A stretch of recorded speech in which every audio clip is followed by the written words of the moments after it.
Hello, ladies and gentlemen, boys and girls. I was typing out a response to Nair in my Twitch chat.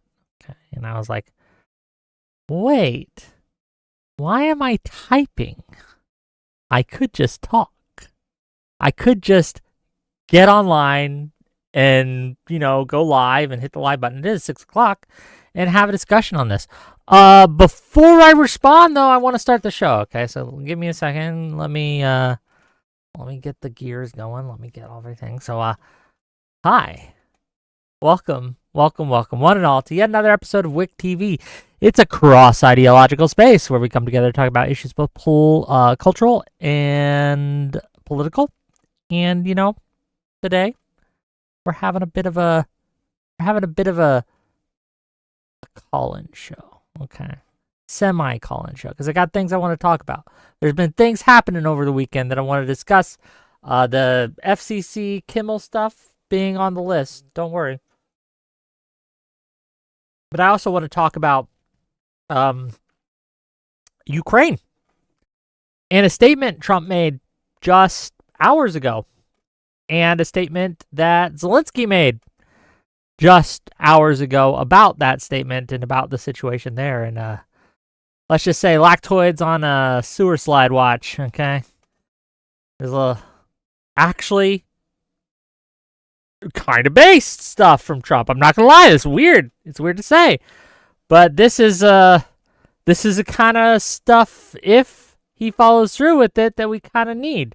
Okay, so you hate to see it, but I might have to praise Trump a little today. We're gonna get in there. We're gonna talk about it. It's just a statement, though, so hold your horses. Okay, hold your horses. Yeah, Trump is going full NAFO, but with Trump, you never know. He could U-turn tomorrow. That's the problem with it, right? Words are wind. I want to see results, but we'll see, right? We'll see. Zelensky has said a few things on this as well that leads me to suggest that suggests to me, or leads me to believe, I should say, that it might be more than words, but we'll see. We don't know yet. Okay. Cross your fingers. Okay. Hope for the best here. But we'll get into that. I want to also talk about the Kirk Memorial. You guys see that over the weekend? I have some thoughts. I wasn't going to comment on it at all, frankly. I just don't feel like it's appropriate to make content out of memorials or funeral services or anything like that. So I was planning, like, okay, I'm going to let them have their speeches, let them have their mourning. I'm not really going to talk about it. I'm going to be respectful about it, et cetera, et cetera, et cetera. But then I saw the speeches, and here, let me just say, if you're going to turn a funeral or a memorial service into a political event, then I have to cover it as a political event, because that's what you've made it. That's what you've turned it into. It's now a political event, and it is appropriate to comment on political events in a political manner. So I will be doing so, and we'll be going to cover a little bit of that.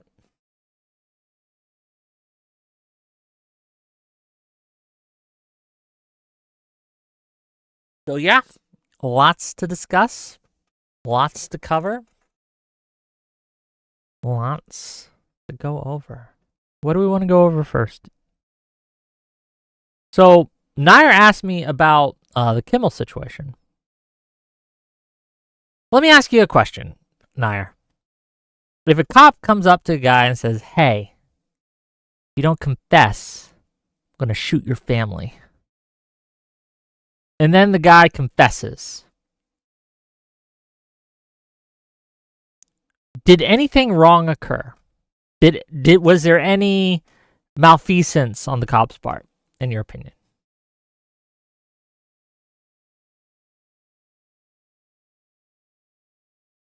Did they do anything wrong? They didn't shoot the family, to be clear. Okay. The criminal, or the alleged criminal, confessed. So it's okay, right?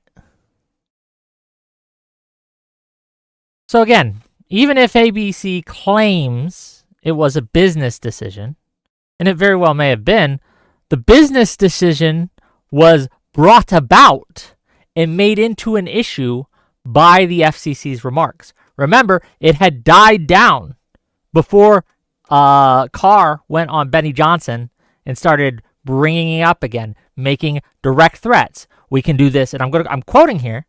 We can do this the easy way, or we can do this the hard way.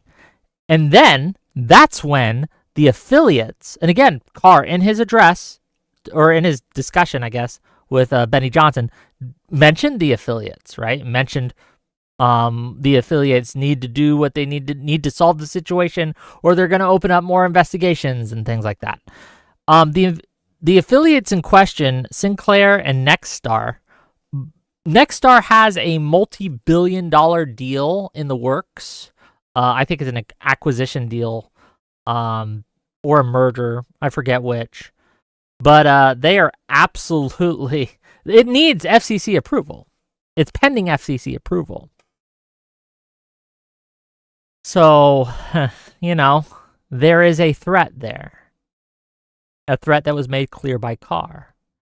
And they put pressure on ABC to do it. Now, to be clear, ABC's bringing Kimmel back. Kimmel's getting his show back. Do you know why? Because they lost about $1.3 billion in 24 hours because investors responded to their caving, right? And so they brought him back as a business decision too. Now, Nexstar and Sinclair, the two affiliates, right, that have deals pending with the FCC, they are not bringing Jimmy back. So they're preempting Jimmy Kimmel's show. So, they don't make the FCC too upset. So, yeah, it absolutely is still a free speech issue. It absolutely is still illegal what Carr did. Ted Cruz even said it was inappropriate. Mitch McConnell said it was inappropriate, right? Because it was like a fucking mob boss. That's a very nice broadcasting license you have there, okay? Be a shame if something happened to it. You may want to fix your Kimmel problem, or we're going to have to fix it for you, okay? Capiche? Capiche? Yeah? It's been funny, though, because Republicans all weekend have been saying, well, see, the FCC did nothing wrong here. It will, it's okay for them to express opinions like this. And then I guess today there was a report that was released by the House Judiciary, by Google, claiming that the Biden administration had put pressure on YouTube to censor certain content and things like that. Now, Google is doing the right thing here and is offering any YouTube creator who had their channel canceled because of this, or because related to, I think, the COVID content and things, they could apply to get it back. So good, that's some restitution at least. But suddenly Republicans think that what the government did is bad in that case. And it's just been a weird kind of 180 that they've done in the space of not even a few hours, where before, the FCC can say whatever they want. It's not really direct pressure. And then suddenly, Biden administration said this to Google. It's direct pressure, and that's bad. Remember, people, these people, everyone who you saw who is pretending to care about the Google stuff, but brushed off the FCC stuff, ignore them in the future. They are hypocrites. They do not actually care about jawboning, which is the specific thing that Google and the FCC did, right? There's a word for it. It's called jawboning, okay? When you talk to these companies and put pressure on them through various means, right? It's inappropriate and in cases illegal, right? But yeah, again, if they downplayed what the FCC did, and they suddenly are really concerned with what Biden administration did with Google, just ignore them. They're hypocrites. They have no principles. It's only about power with them. They aren't mad that the government is censoring people or pressuring other companies to censor people. They're mad because it's their guys getting censored, but they have no problem censoring the other guys. $5 from Gelatinous Rube to say another massive win for free speech today from the GOP. Will Wick condemn 10 years of Dem deplatforming? How should we punish them? Did you just not hear what I said? The Biden administration was punished. They're no longer in office. It's no longer a problem, at least from the government side of things. And now, the Trump administration is taking up that mantle, right? Carrying the torch of censorship and wielding it with gusto and fervor. Crazy.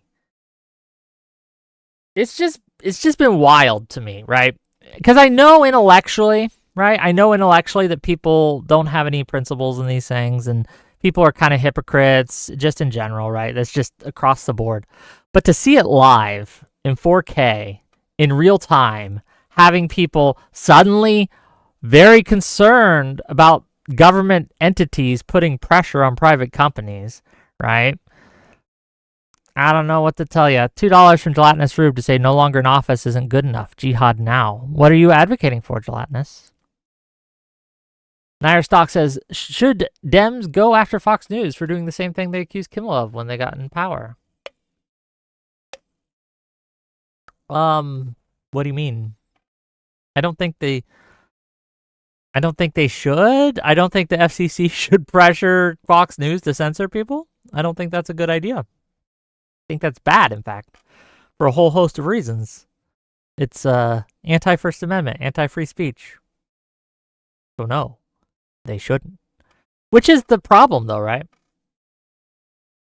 Which is the problem. No side wants to pass the ring into the fire. Each side is getting that ring and thinking, you know what? I can use it. It's okay. I can use the Ring of Power in service of Gondor, right? It will never lead to bad outcomes or bad incentives or anything like that. I can use it. I don't have to cast it into fire. I don't have to destroy it. I don't have to implement legislation, not executive orders, mind you, but legislation that makes it much harder for this to happen in the future. No. I can just use what my predecessors did and expand upon it. $10 from Audacity says, oh, I'm not without principles. I'm rarely celebrating the turnabout. Republicans screamed about this for years and were hand-waved away. Not going to judge them for getting even and not being sorry about it. But here's the problem with that, Audacity. The Democrats were doing it, and when they did it, it was in response to the Republican cancellations of the 90s and the early 2000s during the Bush years because of the Patriot Act and things like that, right? So both sides think that they're the ones getting even, that the other side started it and that they need to do it more. And they're both laughing when it happens to the other side. And again, as I said, no one wants to cast the ring into the fire. I don't have a ring to use as a prop here. But no one wants to cast a ring into the fire. They all want to use it and think they can use it. And all that happens is the Dark Lord gets stronger and stronger. All that happens is the Dark Lord gets stronger and stronger.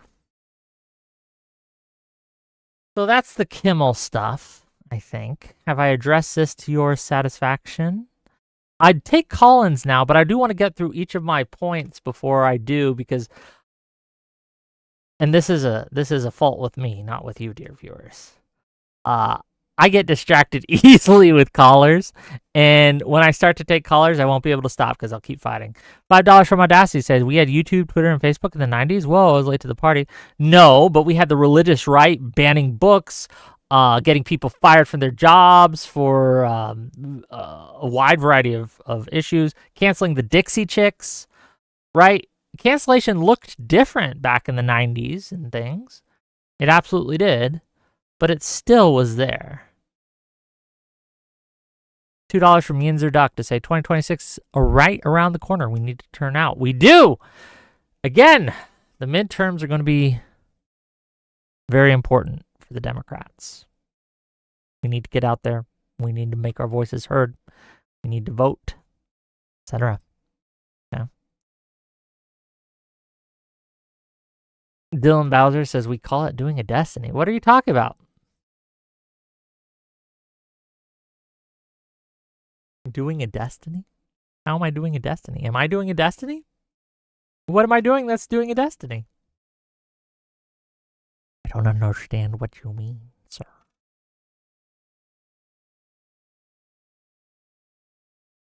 So, what do we want to talk about next?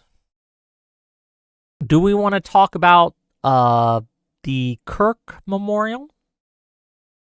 Do we want to talk about Ukraine? Which one? We're going to do both, but which one do you guys want to talk about next? Okay.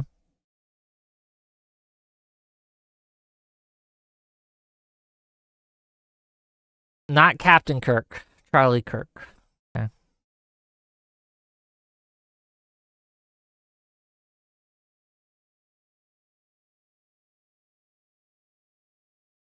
Ukraine is a more interesting one. Save it for last. Audacity's yelling, Ukraine, Ukraine, Ukraine. I don't know. Audacity's the one paying me money, KO Dave. First person to give me $10 get to decide what we talk about next, whether it's Ukraine or whether it's Charlie Kirk. If there is a vote to be had, let your money do the talking, okay? Trump's speech, we're going to get to that. I'm more interested on the Kirk Memorial side of things. The most egregious... Well, what I want to cover is the Stephen Miller speech, specifically. $5 from Greg Yo to say, do you consider Tali a good faith political opponent who you can have good conversation with, or a genuinely gettable voter who needs convincing? I don't know if she's a gettable voter, but I do think she's good faith. I think she's an honest person. Is she gettable? I don't know. Yinzer Duck, what's there really left to talk about regarding Kirk? The memorial / political rally they did. Interesting to me. I want to discuss it. $10. Okay, Audacity, making the play with the money. Okay, I respect it. I respect it. Okay, so you guys know that Trump met with the UN today? Did you guys see any of that? Made some rambling comments. Honestly, nothing to write home about. But he did put out a response on True Social. And he says this. We're going to read his little... we're going to read his response. And then we're going to read... and we're going to look at Zelensky's response to the response. Okay? I don't know if you guys can read this, but try to follow along. Okay. After getting to know and fully understand the Ukraine-Russia military and economic situation, and after seeing the economic trouble it is causing Russia, I think Ukraine, with the support of the European Union, is in a position to fight and win all of Ukraine back in its original form. With time, patience, and the financial support of Europe, and in particular NATO, the original borders from where this war started is very much an option. Why not? Russia has been fighting aimlessly for 3.5 years, a war that should have taken a real military power less than a week to win. This is not distinguishing Russia. In fact, it is very much making them look like a paper tiger. When the people living in Moscow and all the great cities, towns, and districts all throughout Russia find out what is really going on with this war, the fact that it's almost impossible for them to get gasoline through the long lines that are being formed, and all of the other things that are taking place in their war economy where most of their money is being spent on fighting Ukraine, which is great spirit and only getting better, Ukraine would be able to take back their country in its original form and, who knows, maybe even go further than that. Putin and Russia are in big economic trouble, and this is a time for Ukraine to act. In any event, I wish both countries well. We will continue to supply weapons to NATO for NATO to do what they want with them. Good luck to all. Donald J. Trump, President of the United States of America.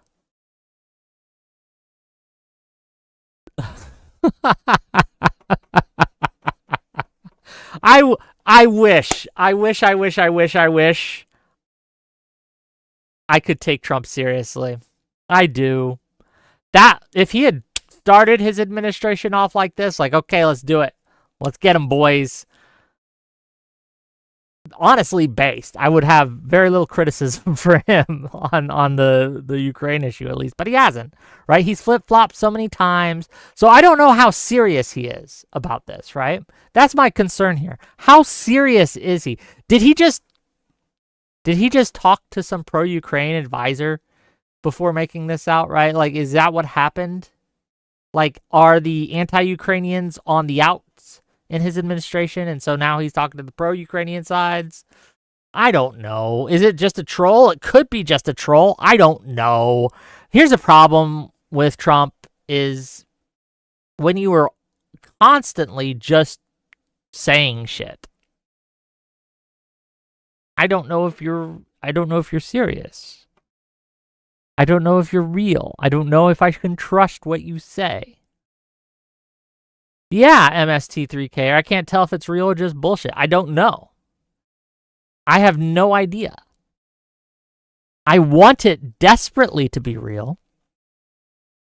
And there is some evidence it might be. And let's get to that.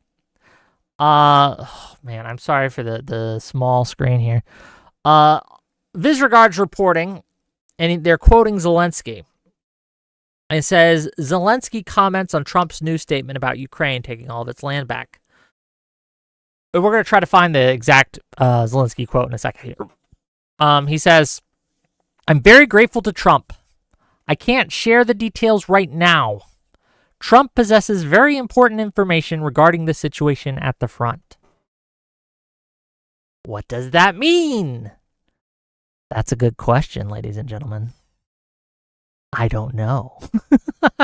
I don't know. $2 from Gelatinous Fruit says, here comes the spin. Is this spin? Am I spinning? I'm not sure. But let's try to find the exact Zelensky quote. Here, we have his account. Did he post this, or is this something he said elsewhere? Let's find out. Give me a second. I'm looking.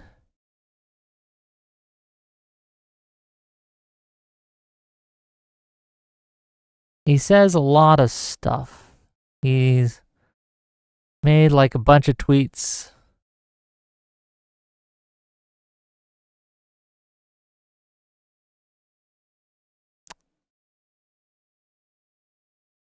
Okay, here's what he says, and we're going to read it directly. In results of the meeting he had with POTUS. We had a productive meeting with President of the United States on the sidelines of the UNGA, and I thank President Trump for his opportunity. I also deeply appreciate the meeting between the First Ladies of our countries, FLOTUS and Zelensky UA, to discuss the fate of Ukrainian children. Today, there was a significant focus on bringing back children abducted by Russia and supporting our efforts in defense of life. We discussed several promising ideas to advance peace and hope they will yield prompt results. In particular, we touched upon the Pearl Initiative, which is already working well, and potential projects within this framework. I am grateful to to President Trump for strong cooperation with the United States. Mr. President clearly understands the situation and is well informed about all aspects of this war. We highly value his resolve to help end this war. That's not the statement that they were quoting. Is there a better one? That's just him making the same statement again. Here, I'm gonna browse my Twitter without you guys looking on just in case. Okay. Just in case.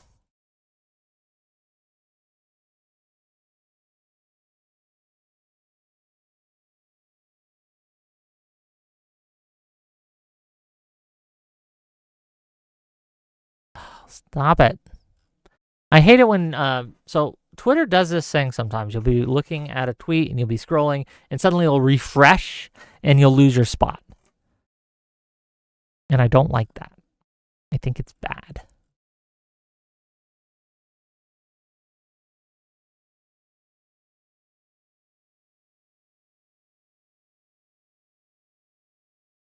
Anyway, he might not have said it on Twitter. It might have been in another format. Or Visregard might be full of shit. I don't know. But I can't find that statement on Twitter, unfortunately. So yeah, it might just be words. Might just be bullshit. I don't know.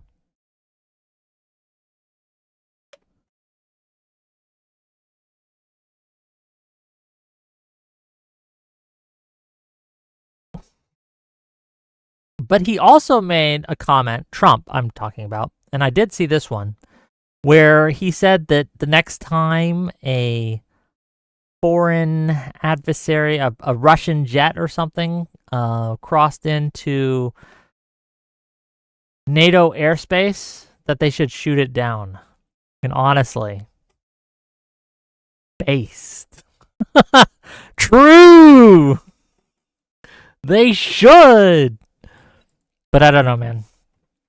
So, I don't know. Like, we're going to need more information on the Ukraine stuff before I jump to any real big conclusions on this or anything. But what Trump is saying here echoes what the NATO command has been saying for a long time.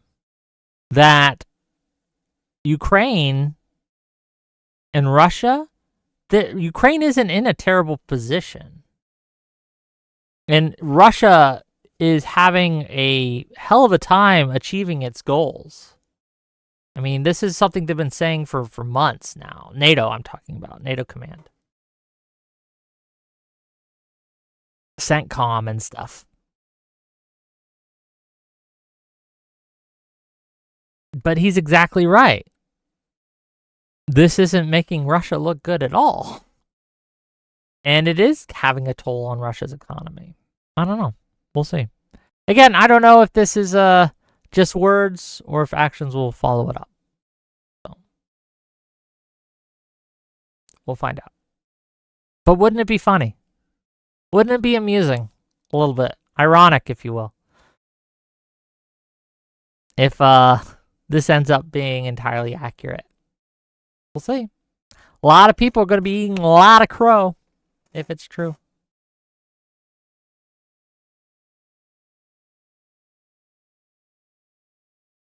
Yep. KO Dave, Biden did unite the entire free world in sanctioning Russia. That is an accurate statement. Ranting Mike Wick, you should have brave Russian ambassador Lactoid call in and share his thoughts. There's not much to... Look, here's the problem with this. It's a tweet at the end of the day. There's not much to actually go on. There's not much to actually say about it. It's a statement. It's a good statement. It's a positive statement. But until I see actions backing up that statement, that's all it is. It's a tweet.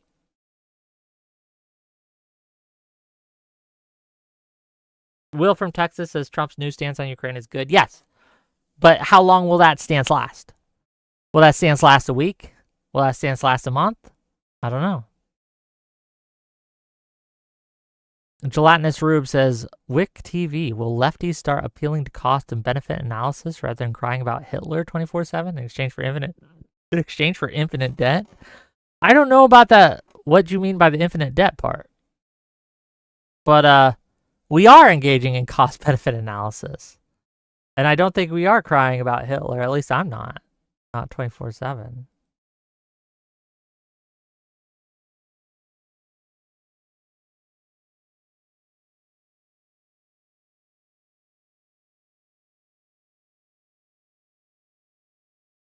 How much does war cost, dude? Depends on the war.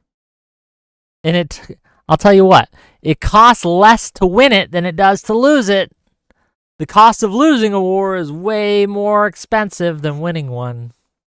Yeah. Let's keep that in mind. So yeah, nothing really to say on the Truth Social tweet other than what I just said. I hope it's a positive development and a reimagining of the Trump stance on the Ukraine-Russia war, but we'll see.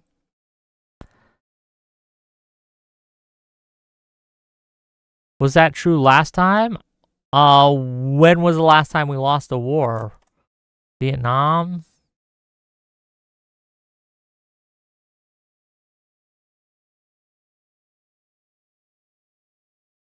If you think we lost Afghanistan, I mean,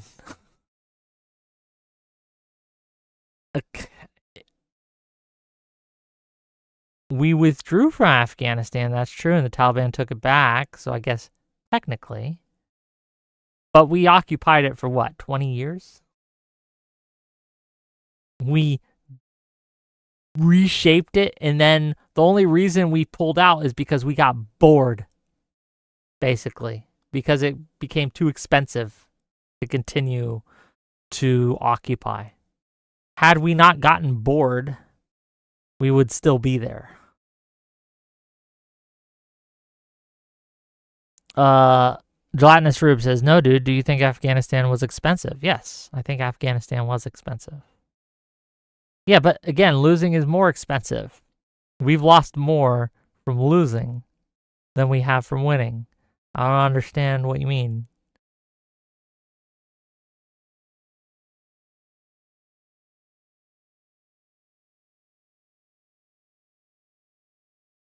Man, yeah, a lot of people died. Audacity. But most of the dying was on their side. Almost all of it, in fact. Afghanistan is known as the graveyard of empires for a reason, Gelatinous Rube. Okay.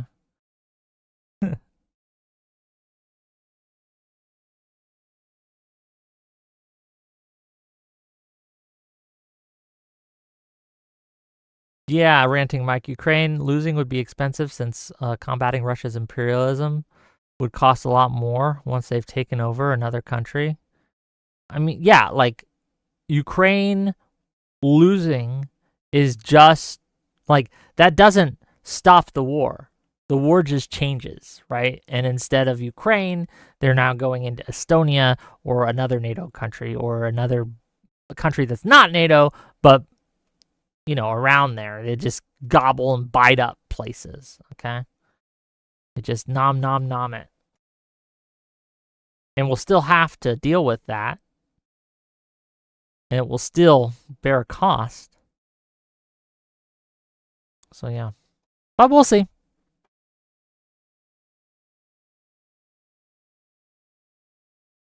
We'll see. Okay. Third thing I want to talk about before we get to call-ins, okay? The Kirk Memorial. One's in chat if you saw it. Did you guys see the memorial? Did you guys watch it? One's in chat if you saw it. I'm not talking just a clip or two. I'm talking like watched a few speeches at least.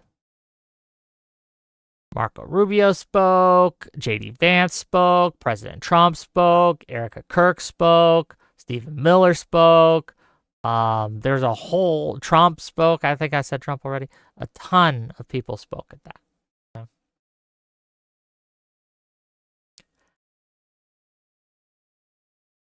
Stephen Miller for president. He wishes. We're gonna watch the Stephen Miller speech because I think it bears watching. Okay. It's the speech that made me decide to cover it, frankly. Because like I said at the beginning, I wasn't going to cover it because I find it distasteful to politicize funerals and memorials and things like that. I find it distasteful to kind of make really negative comments or anything on that. And I was like, you know what? Let them do their thing. Let them mourn. Concluding proscript says the Nazi rally according to Destiny. Look, it wasn't a Nazi rally. Some of the speeches were actually quite good. It's actually quite touching. I think Erica Kirk's speech was spot on. It was very well done. She did, and was the only one there, I think, that I saw at least. I didn't see all the speeches, to be clear. But I guess I'll say this. Of the ones I saw, she had the most Christian eulogy, right? The most Christian speech in there. She made a point to say something that's just true. She said that she forgives the shooter, Tyler Robinson. She forgives him, that young man, she called him. And she does so because Christ commands it. And in the Christian religion, that's just true. But you see a bunch of Twitter jackholes and others come after her for this, saying forgiveness when they haven't actually repented is a sin. You shouldn't forgive people until they've said sorry, otherwise you're a sinner. That's bullshit, first of all. But it does illustrate something that's been happening for quite a while now.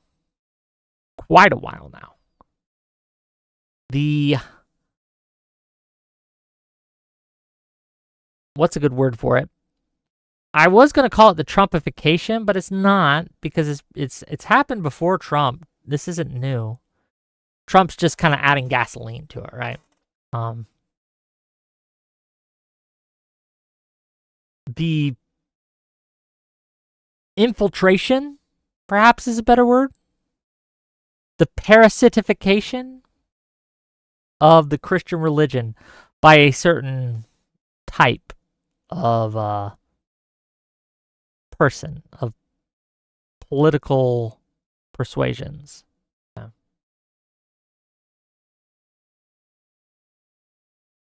It's not Christianity. It's something else. And the reason you know it's not Christianity is because they don't teach or preach the words of Christ. In fact, if you use the words of Christ to talk to them and to reason with them and to debate with them and to all these things, they will scold you. They will mock you. So, well, you can't use the words of Christ. Those don't matter. It only really matters what my priest told me, or what my podcast bro told me, or what my other ortho bros have said. Right? They'll just call you gay. Ask me how I know.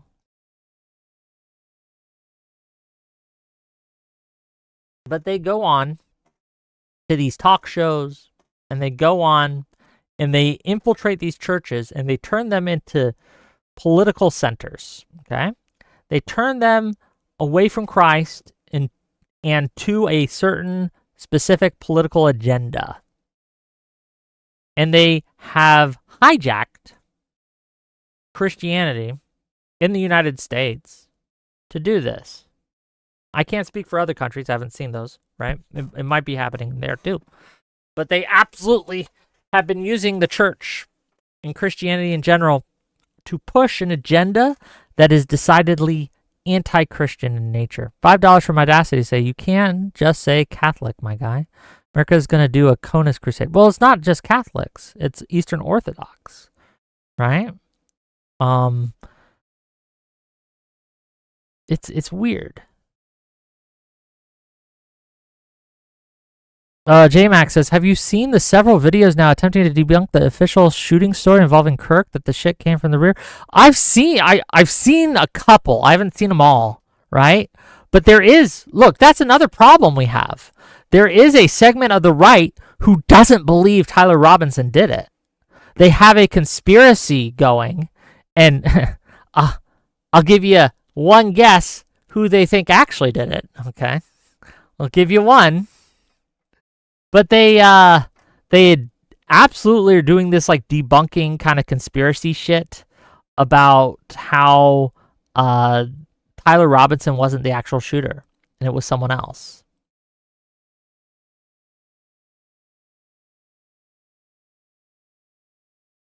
It's bullshit, to be clear. Like it's a style of debunking where they simply try to they're assuming that their audience doesn't know specifics. They're assuming their audience is too lazy to look up those specifics.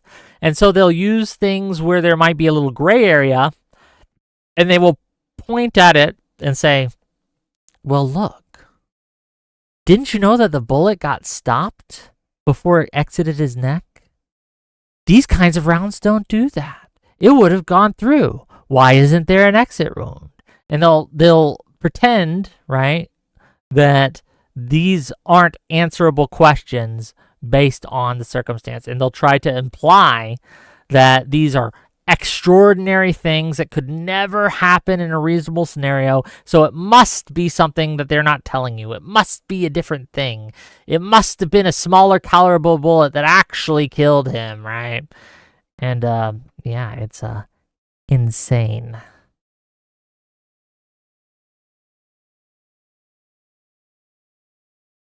Give me a second.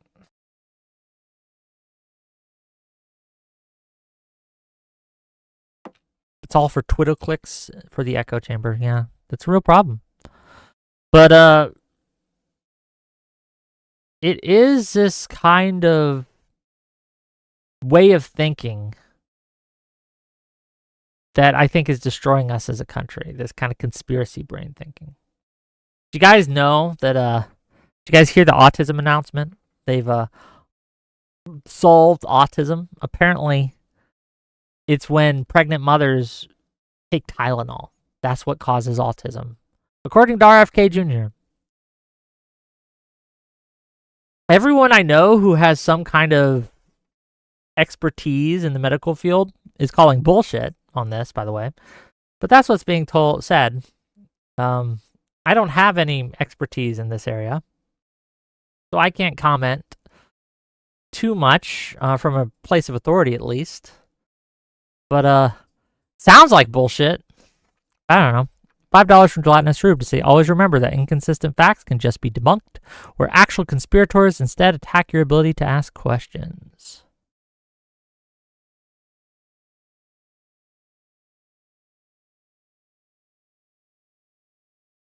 Oh, boy, oh boy. But let's watch, I'm getting distracted. You guys are distracting me, and we haven't even do call-ins yet, okay? Let's watch Stephen Miller's speech, okay? We're going to watch it together, gang. We're going to see what got me so up in arms that I felt the need to comment on a memorial, okay? You guys ready? Patriots. Hello to our fearless president, Donald J. Trump.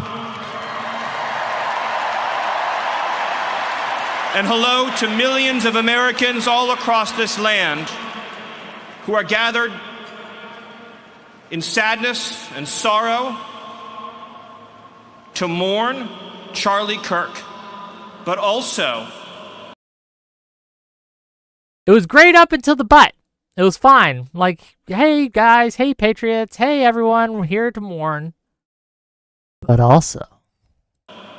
to dedicate ourselves to finishing his mission and achieving victory in his name.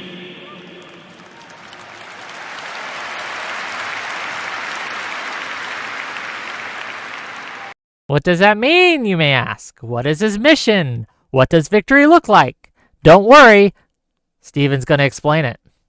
The day that Charlie died, the angels wept, but those tears have been turned into fire in our hearts. And that fire burns with a righteous fury that our enemies cannot comprehend or understand. When I see Erica and her strength and her courage, I'm reminded of a famous expression. The storm whispers to the warrior that you cannot withstand my strength. And the warrior whispers back, I am the storm. Erica is the storm.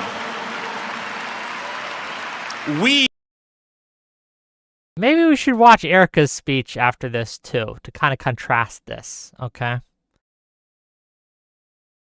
immediately, again, we're not even like a minute into the speech, and it's not a very long speech, to be clear.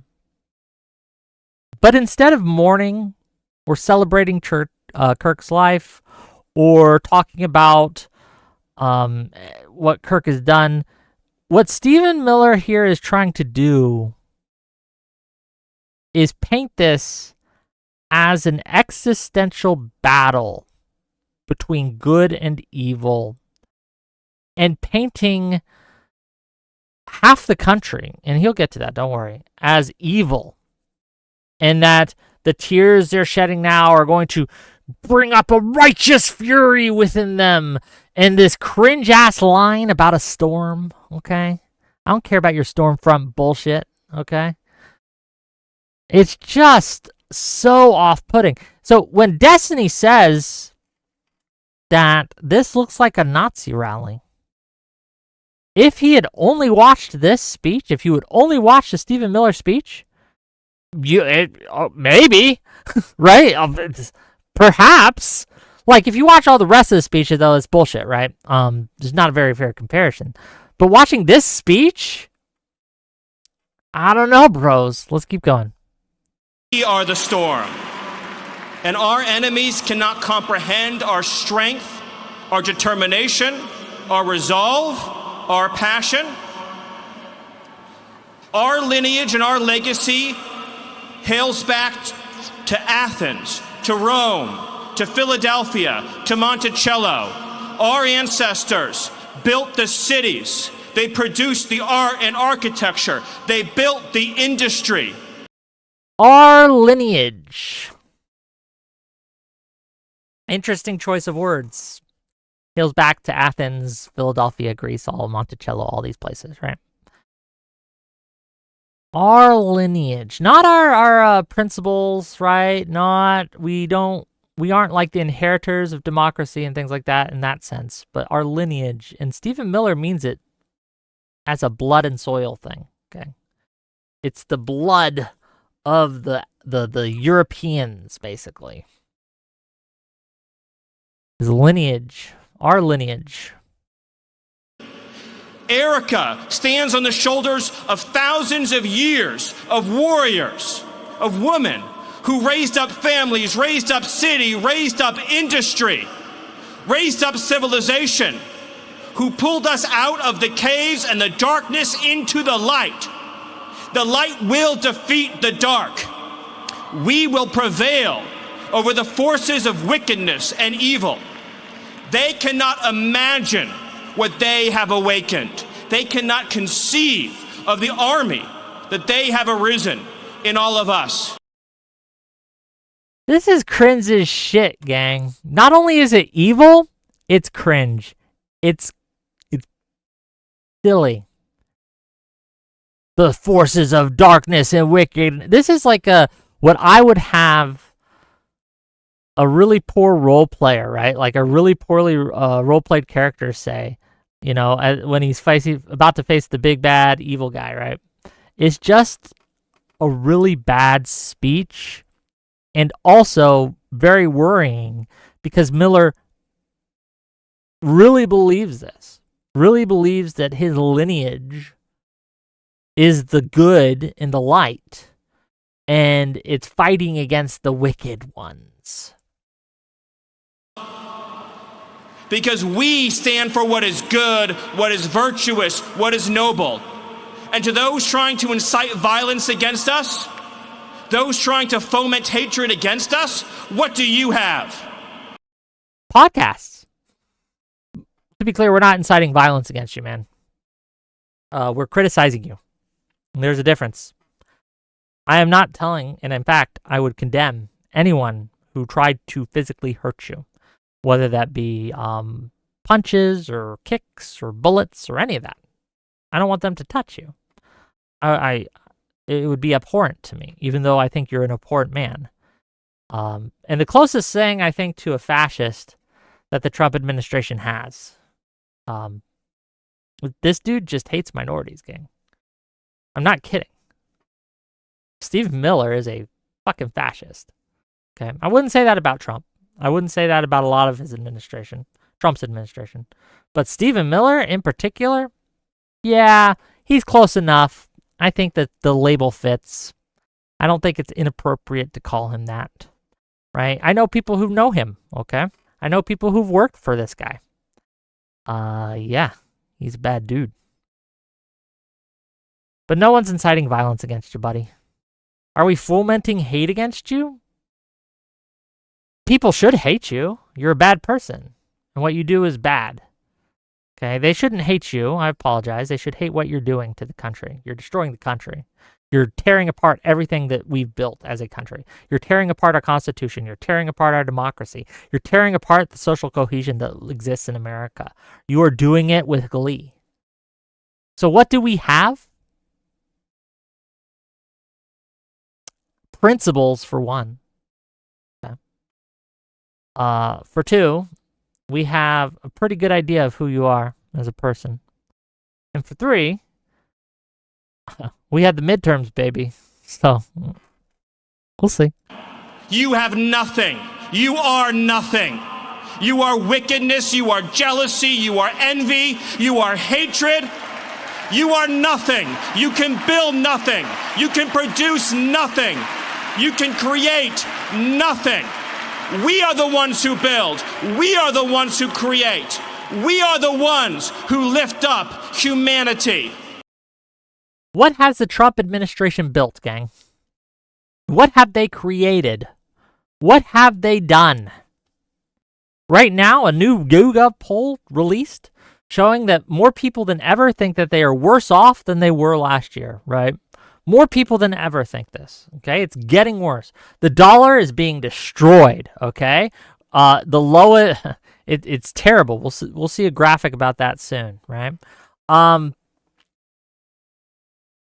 Man, we're just destroying this country, gang. Our First Amendment rights are being shredded left and right. I don't know. I can't think of, if you count tariffs as building something, I guess. I guess they funded ICE, too.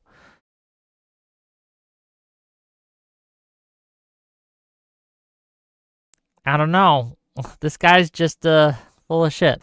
But let's keep going. You thought you could kill Charlie Kirk? You have made him immortal. You have immortalized Charlie Kirk. And now millions will carry on his legacy.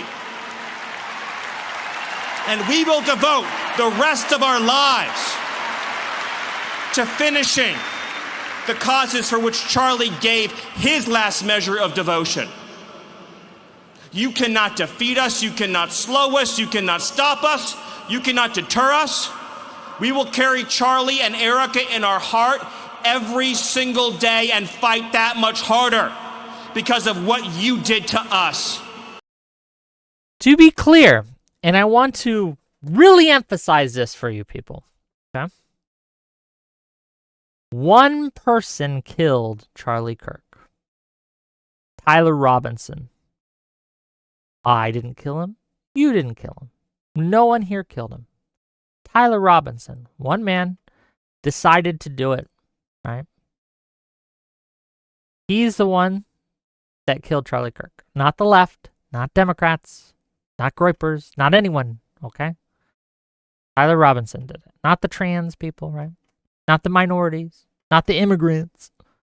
Tyler Robinson. He's the only one who bears responsibility for his actions. So, no one else. But here we have Mr. Miller trying to paint the entire left, Democrats, everyone, right? And he said it in other venues that Democrats in general, right? As responsible as the ones who killed Charlie Kirk. That's just not true. But he's doing it for a reason, okay? This isn't on accident. These words weren't chosen at random. He's doing this so that they can justify further eroding your civil liberties, ladies and gentlemen. They're going to use this as an excuse, okay? They're going to use this as an excuse to make crackdowns on political speech that they do not like or appreciate. They're going to use it to justify crackdowns on criticism towards this administration. And they're already doing it. They're already doing it. They've incited hate mobs online to call people's employees if they weren't sufficiently sad about Kirk's death and assassination, right? If they made any criticism of Kirk, people have been finding their homes, their names, their addresses, their places of business, and they are pressuring those places of business through harassing calls and other means to make sure that they get those people fired. If that's what you mean by you build things, I guess you've built a hate mob. Good job. Right? But this is a purposeful thing. It's not accidental. Okay? They're even asking you to turn in your family and friends and coworkers and stuff. They made an app about it, right? An app where you could report coworkers, family, friends who have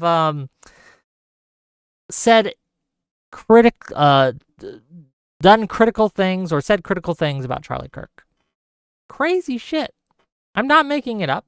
I'm not being facetious. This is what's happening. Right? We got to be clear-eyed about these things. We got to call it what it is. They are using Kirk's body, basically, as a weapon. And that sucks. Now, you should not be, just from a moral perspective, celebrating the death of any man, okay? You shouldn't be celebrating the death of Charlie Kirk. That's disgusting. You're disgusting if you do that. You're not part of my coalition if you do that. I disavow you, right? You're not on my team. But you're also not on my team if you decide to use this as a shield against criticism to the Republican Party. You're also not on my team if you decide to report your some rando online who made a joke that you didn't like. If you're doxing them, if you're calling their place of employment and trying to get them fired, you're also not on my team. You're a hateful little goblin. I don't know what you're talking. Like, you're not a good guy. You're not doing anything righteous. What are you doing? But yeah, that's the kind of thing that Stephen Miller really loves and promotes, is this kind of disunity. You have no idea the dragon you have awakened. You have no idea how determined we will be to save this civilization. The wagon you have awakened. Oh my God, liberal. You have no idea what we're going to do to you. Charlie Kirk was a moderate. Now you get us. And you've released the beast. Rah! Okay. To save the West, to save this republic. Because our children are strong, and our grandchildren will be strong, and our children's children's children will be strong. And what will you leave behind? Nothing. Nothing. To our enemies, you have nothing to give, you have nothing to offer, you have nothing to share, but bitterness. We have beauty, we have light, we have goodness, we have determination, we have vision, we have strength. We built the world that we inhabit now, generation by generation, and we will And to be clear, Stephen Miller did not build this world. And I hate this idea, right? That you can take credit for what your daddy did, or what your dad's dad did, or what your dad's dad did. No, you can't. We live in a meritocracy, or we should. That's what I'm trying to build, is a meritocracy, not this nepotistic, I don't know, where you get to sit on your laurels because your daddy's daddy decided to do something great. Miss me with that shit. I hate it. Look, in the military, when I was in the military, okay, and people would come up to me and say, man, I know how you feel. I know what you went through. My dad was in the Navy, or my dad was in the Air Force, or my dad was in this, that, and the other. I hated that shit. No, you don't. No, you don't know what I went through because your daddy went and decided to serve the country. I don't care what your daddy did. Put up or shut up. Sign up or shut up. I don't care. It's just crazy shit. People need to stop this. Like, my ancestors, my dad, okay? Look, my dad's done some great things. Honestly, like, legit impressive things. But I don't talk about that because it's not my achievements. It's not my achievement. I did nothing, right? I did nothing for that. I didn't contribute in any way, shape, or form besides just existing, okay? And maybe being like a mascot or something. But, no, like, you don't get to do any of this shit. You don't get to take credit. You don't get to take credit for something that your ancestors did. Defend this world. We will defend goodness. We will defend light. We will defend virtue. You cannot terrify us. You cannot frighten us. You cannot threaten us. Because we are on the side of goodness. We are on the side of God. And to my friend Charlie, to my brother Charlie, I know you are looking at us right now. To be clear also, they don't know what side God is on because they don't know his words. If Stephen Miller can quote any of Christ's words, I'd be surprised. So they don't know what side God is on. They don't know whether they're on his side or not because they don't pay attention to his words.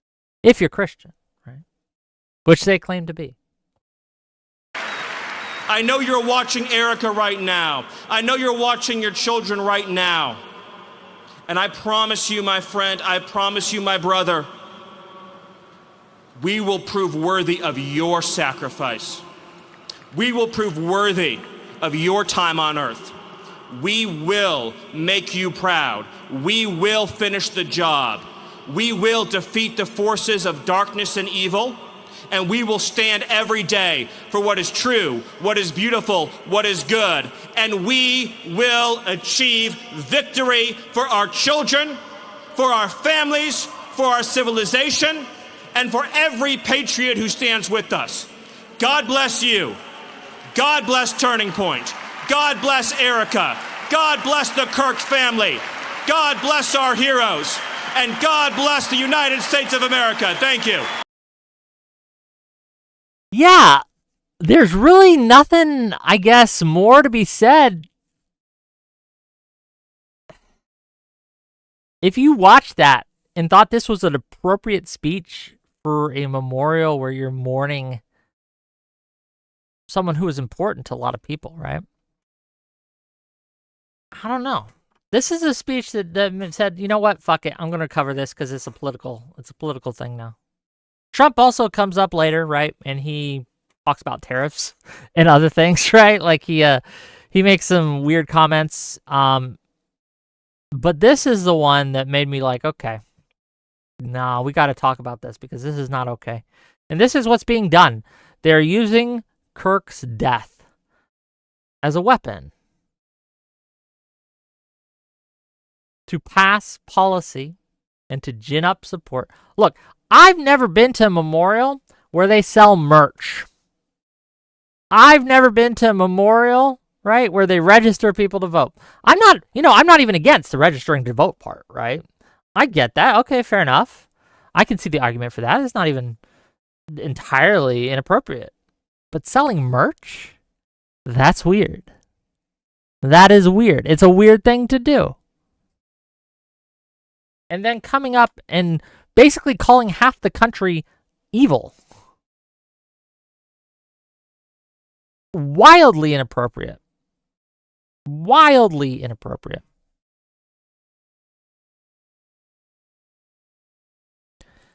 My thumbnail, for example, I think illustrates the current MAGA right very well. Or MAGA Christianity, I guess, for lack of a better term.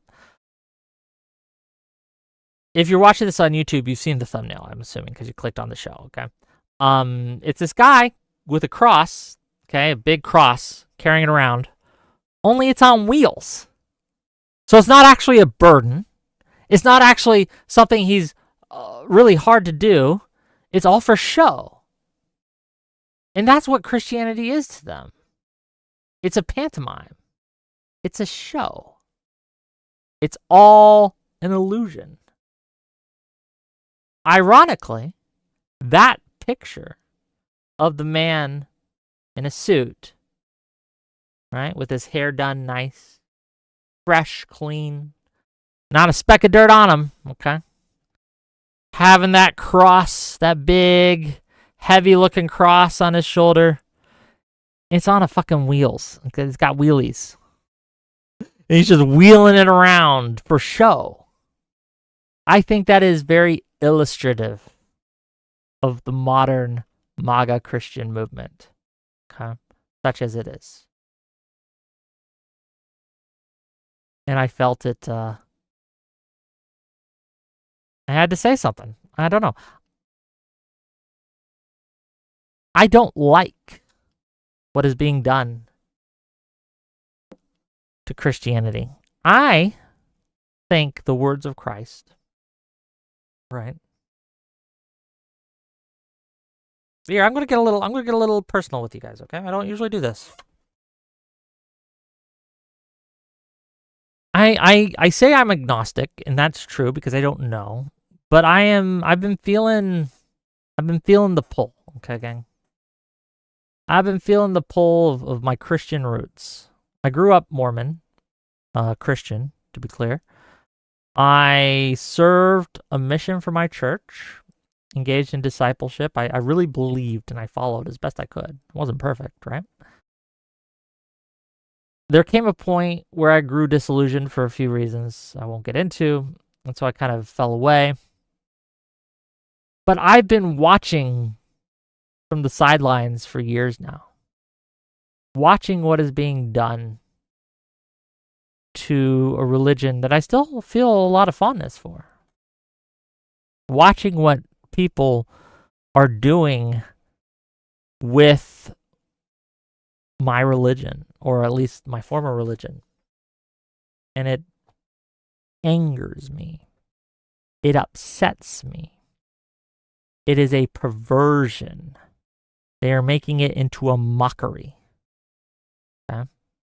They are making a mockery of the words of Christ. And look, even though I'm agnostic, I don't know if Christ is God or anything like that. I don't know anything about that. I do think that if people follow the words of Christ as he spoke them in the Bible, right? If they do that, they will be better people. If the world followed the words of Christ, it would be a better world. If we lived by Christian principles and Christian teachings, we would be in a better country. I believe that entirely. But that's not what they're doing, ladies and gentlemen. They are actively perverting the teachings of Christ in order to push worldly political agendas that run at odds with Christ's words. It's very funny, right? There was there's this tweet a couple months ago. One of the ortho bros, right? One of the Catholic bros, one of those, right? And was saying, I love Christ so much that if the church called a crusade today, I would sign up. I would go and I would fight. I would die. I would kill for God. Okay? And the tweet under him is like, would you be kind to an immigrant for God? Would you wash the feet of a refugee for God? Would you love your neighbor for God? Because that's what he's actually asked you to do. He hasn't asked you to fight, kill, rape, and die, right? He hasn't asked you to do any of those things. He wants you to be kind. He wants you to love your neighbor. He wants you, dear viewers, to treat others, okay, how you would want to be treated. He says this directly. Several times, in several ways. But these LARPers, wanting to go on a crusade, I'm messing with that shit. I don't know. Makes me angry. Makes me upset. They'll do anything except for what Christ actually asks them to do. And to be clear, good on Erica. So Erica's speech, one of the things she says in her speech, and I think I said this before, but it bears repeating, is that she forgives that young man that killed Charlie Kirk, killed her husband. That's a Christian thing to do, to be clear. That is what Christ calls on people to do. That's what Christ showed by example when he forgave as he was dying literally on the cross, okay? The Roman speared him in his side, right? Okay? They nailed his hands and his feet and his wrists so he wouldn't fall off and he would die in an excruciating manner. He didn't call for revenge. He asked God, he asked his Father to forgive them in that moment. And you're going to go off, Mr. Miller, talking about how you've awakened the dragon and we're going to get you. I don't know. I find it kind of bullshit. And yes, she absolutely deserves a lot of respect for that. That's hard to do. Again, she was the one of anyone on earth that might be forgiven for holding a bit of a grudge, okay? That might be forgiven for being very angry at the situation. It's her. Tyler Robinson killed her husband. And she had the grace to forgive the guy. Now you could say, "Oh, that's just words, blah blah blah." No, I'm going to give her grace in this. I'm going to take her at her word. We're going to take her at her word on this. Cuz I've also seen her in other formats since the shooting talking about how she doesn't want the death penalty. I forget the exact quote, right? But she doesn't want that blood on her hands, and talking about how she doesn't know if the death penalty is appropriate, things like that, right? She's, at least from what I can tell, and I don't know her heart, right? Actually trying to forgive this guy. Actually trying to practice what Christ preached. So good on her.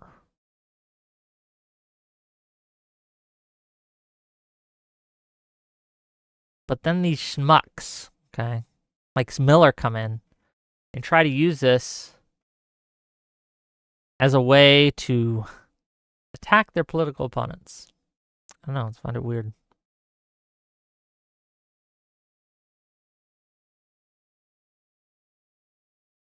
Let us begin the process, dear viewers, of taking calls. So if you've been watching this and think I'm terribly wrong, terribly misinformed, terribly acting inappropriately, etc., you, dear viewer, are able to call in and talk to me about it. Okay? So let me get you the link.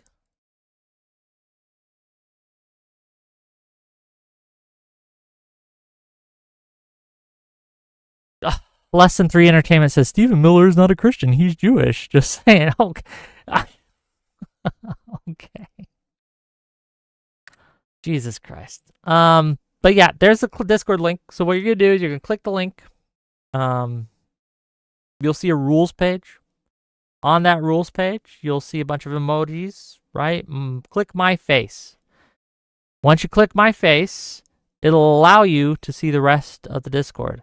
Once you see the rest of the Discord, you'll see a channel at the top called Backstage. Jump in that channel. And when we're ready, we'll pull you in. We'll talk to you. Okay? We'll have a little chat.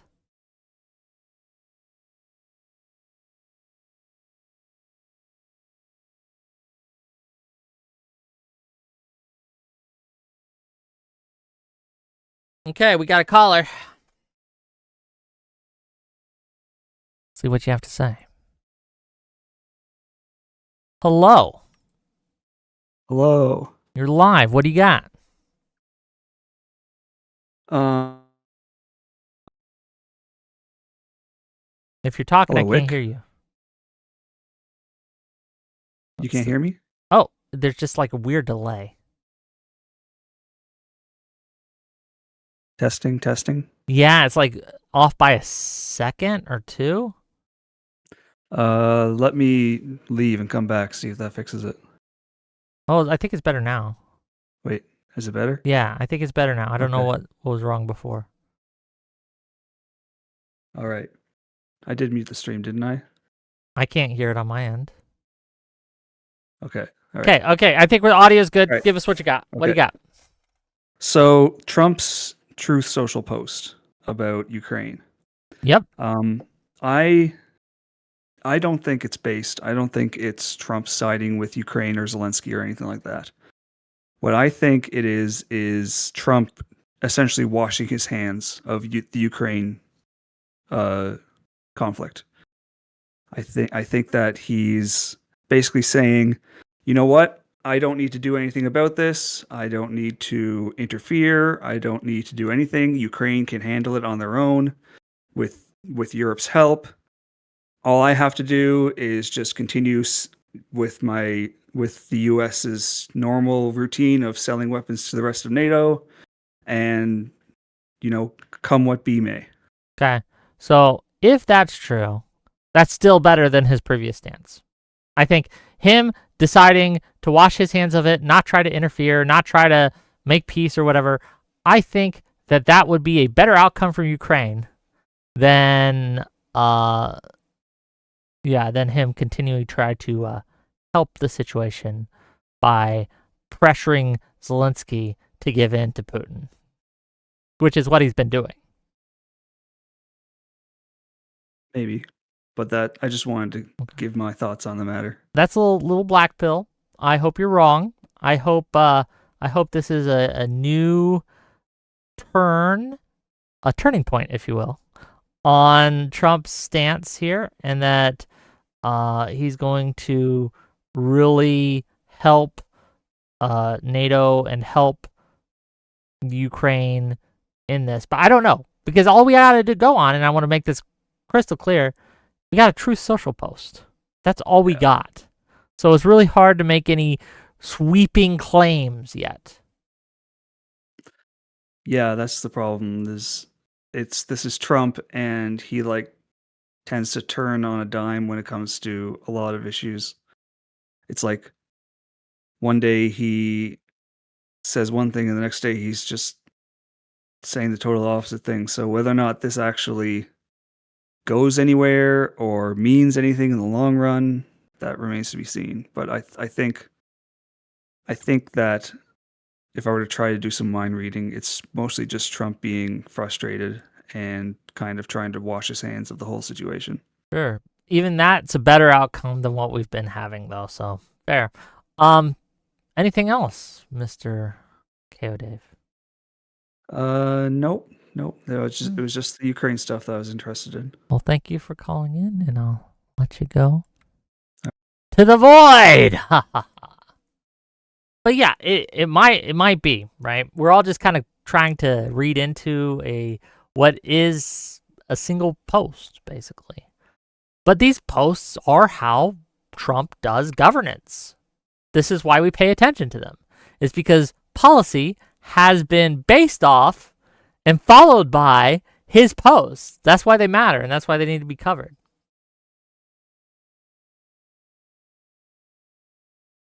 So yeah, let's bring on the next caller. And gang, if you want to call in, please do. I would love to talk to you guys today and get some content going, right? We got some great, just before I bring in the next caller, tomorrow is going to be great content. We got a panel with some awesome people on to discuss whether or not the post-Kirk Republican reaction has been too much, not enough, just right. Thursday, we're talking about cancel culture, and that'll be fun. And then on Friday evening, we're going to have Polymath on the show, as well as Eucharist, to discuss how we can start to heal this country, right? How can we bring it back together? I'm a bit high-minded, and we probably won't solve anything, but it's good to sit down and at least try. Bring on the next caller. Hello, you're live. Hey, Wick. What's up? Thanks for having me on. I'd just like to give a little bit of counter the previous caller on Ukraine and a bit of counter to you. I'm a bit more optimistic Okay. about Trump on Ukraine. And maybe I'll have to buy a MAGA hat, depending on how this goes. But this really hasn't come out of nowhere. Like in the U.S. media, they've acted like where did this come from Trump? But with Europe, I mean, this has been kind of building up recently, you know, with Yeah, he's had a lot of meetings with the EU and things like that. A lot of calls. And again, Yeah. Zelensky spoke with him several times, both at the UN and previously. So it's, as I said, it's very possible that there's information that we don't have access to that Trump does that is making him say what he does, right? I don't know, though. I don't have access to Yeah, but that I think- information. I think there is some information. I mean, we've had. Because NATO just had a Article 4 discussions, which Yes. is if it's just our territorial integrity has been threatened. Where there's a big push from some of the members, particularly Poland, to do something about it, and the Polish Prime Minister Donald Tusk has already issued warnings that they're willing to shoot things down from Russia. Mhm. So if Trump tries to do anything, Poland is somebody who actually does what Trump is wanting in terms of spending on NATO. So him trying to push people back would look weak. But I also think it's in part because I think he's gotten intelligent. Like the Europeans have brought more intelligence that Russia could actually go into the Baltics. And there's a push from some people even on the left that are kind of optimistic. I don't know if you know who former NATO Supreme Allied Commander James Stavridis is. Yeah, I know who he is. But this morning he had a really good op-ed on why the U.S. and NATO needs to start being stronger against Russia, and he kind of laid out what something would look like with 24/7 AWACS coverage, more fighter presence, which is already kind of happening with the British sending more fighters there, bringing up counter drone measures, Yep. and then change the rules of engagement, which Poland already kind of laid out. But I really think he just is concerned about Russia going into the Baltics during his presidency if he doesn't do anything. Well, Which he should be concerned about this, right? Yeah, but For the audience who doesn't know, there's been several incursions by Russian drones and other assets into NATO territory, into NATO airspace specifically, and it's caused a lot of consternation. That's why the Article 4 has been called, right? So yeah, this might be a result of that. I don't know.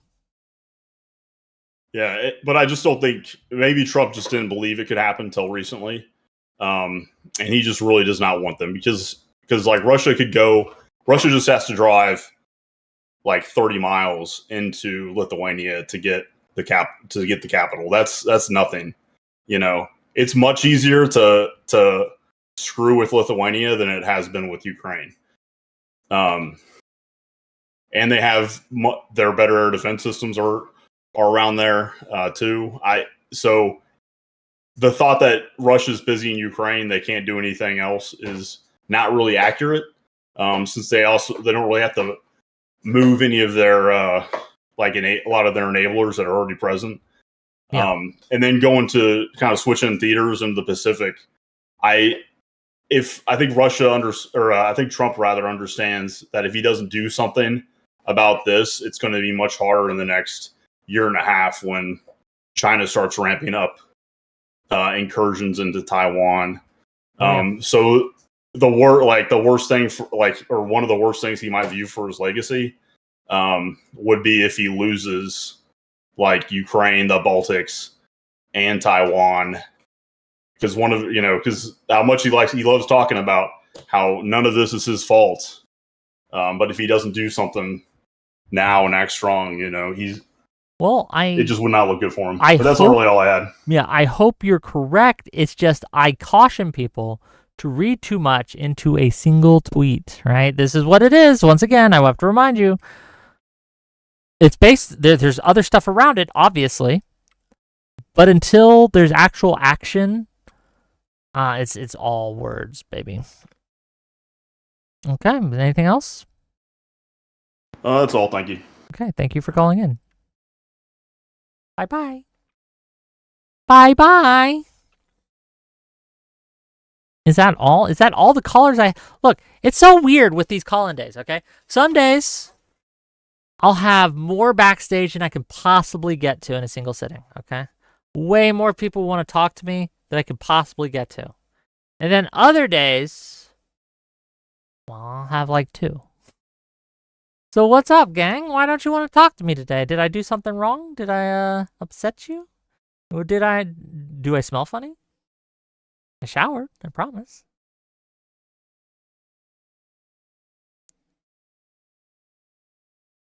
I don't know.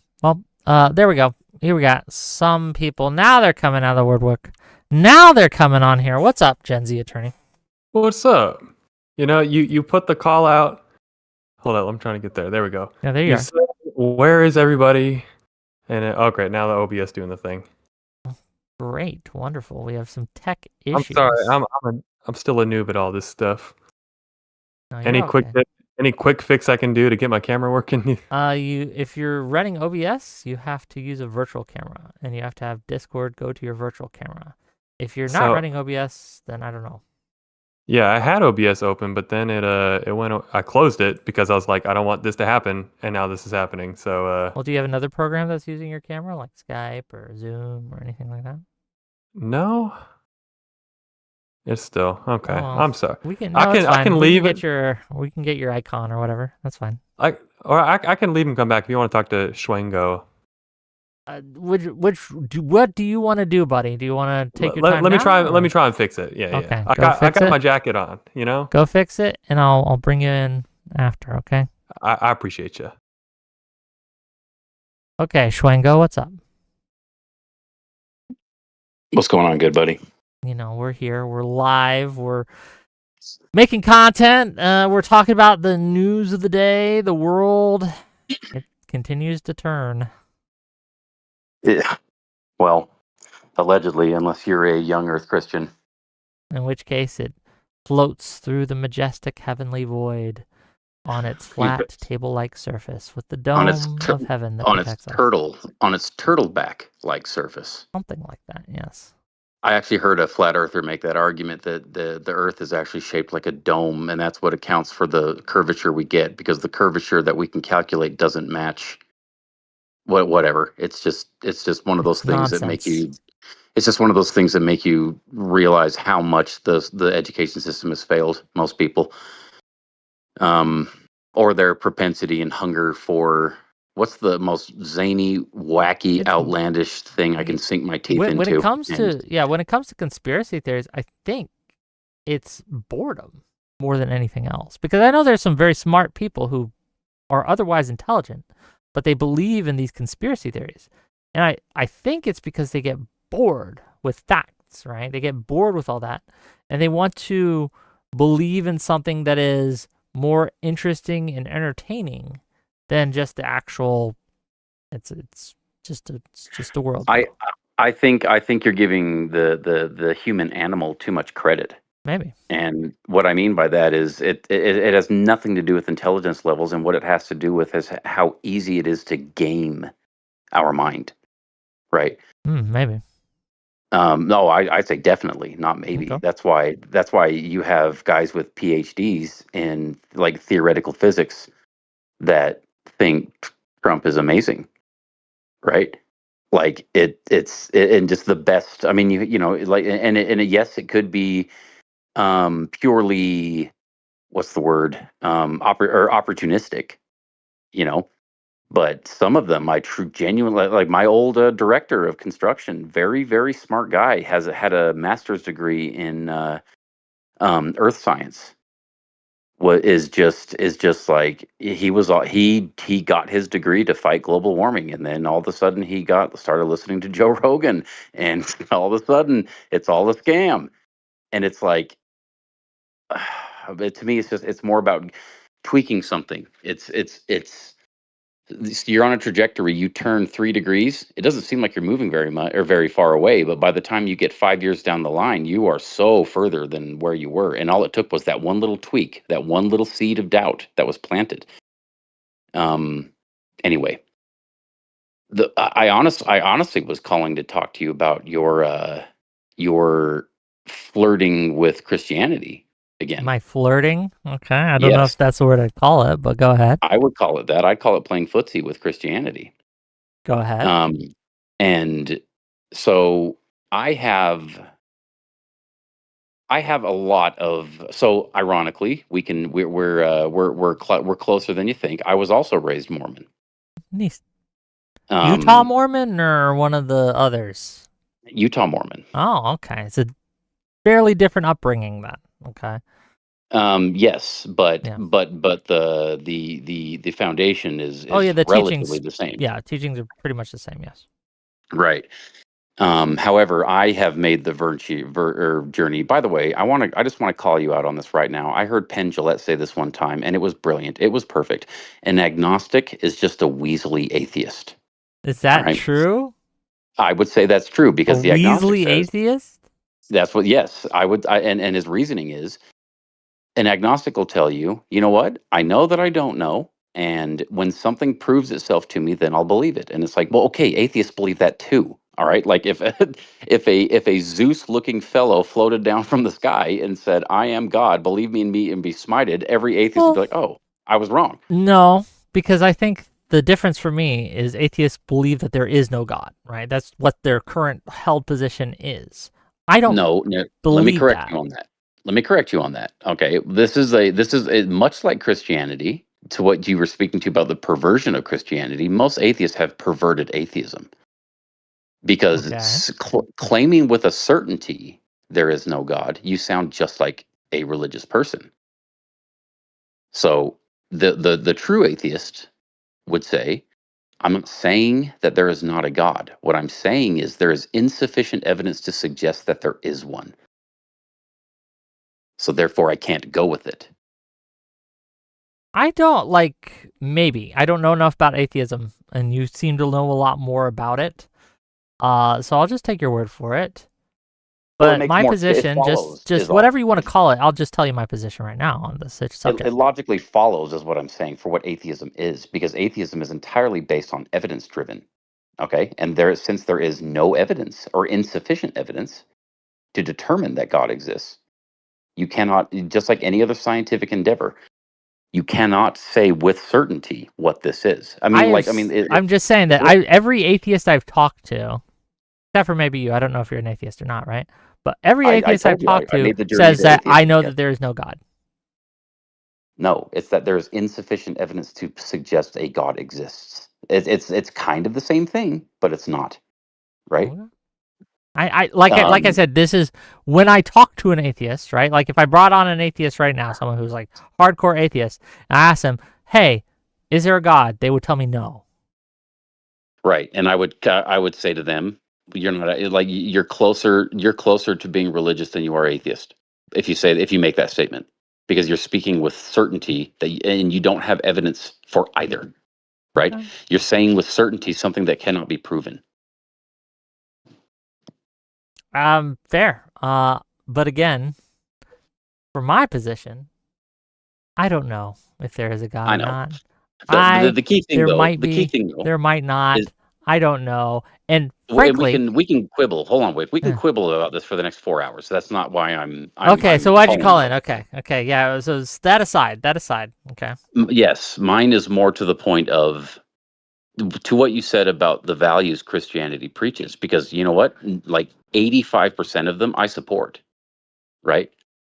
However, you are supporting good things for bad reasons when perfectly good reasons are available.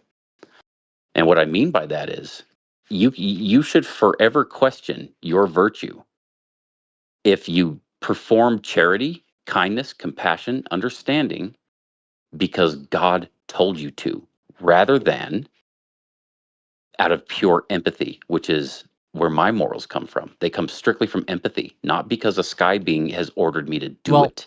you would be surprised then to know that the Bible says the same thing you just told me, right?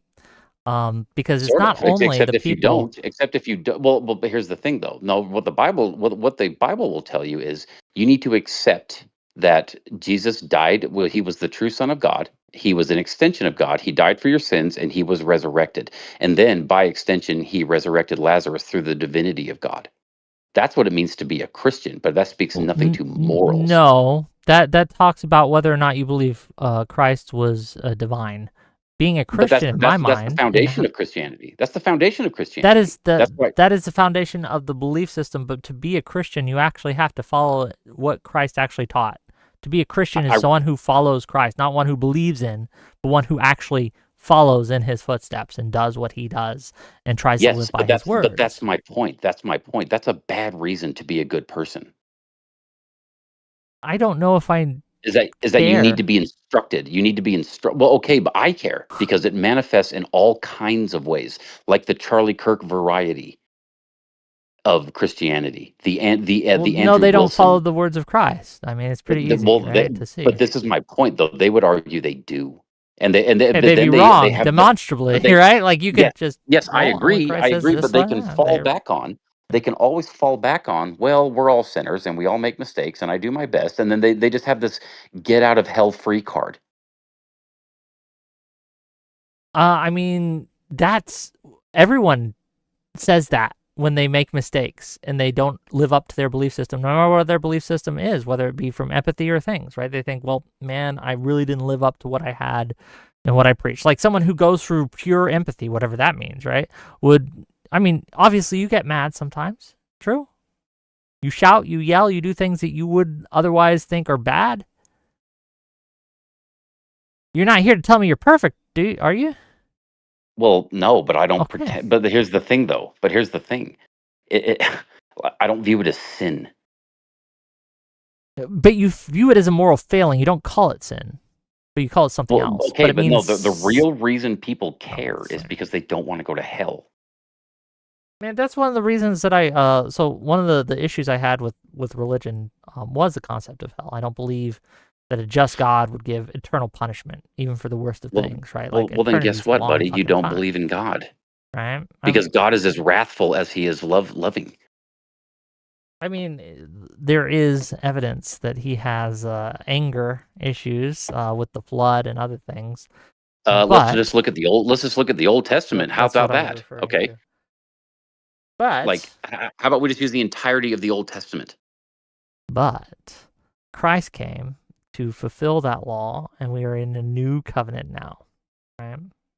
So Yes, but but no Christian will denounce the Old Testament. Christ did, They- funnily enough.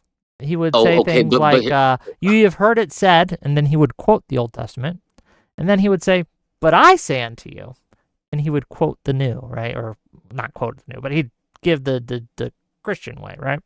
So in a way, he did. Like he used that formulation for a reason, for a very specific reason. He's like, "Ye have heard it said," and then he would quote scripture, okay? And after he quoted that scripture, eye for an eye, right? He would say, "But I say unto you, turn the other cheek, resist not evil," right? All these things.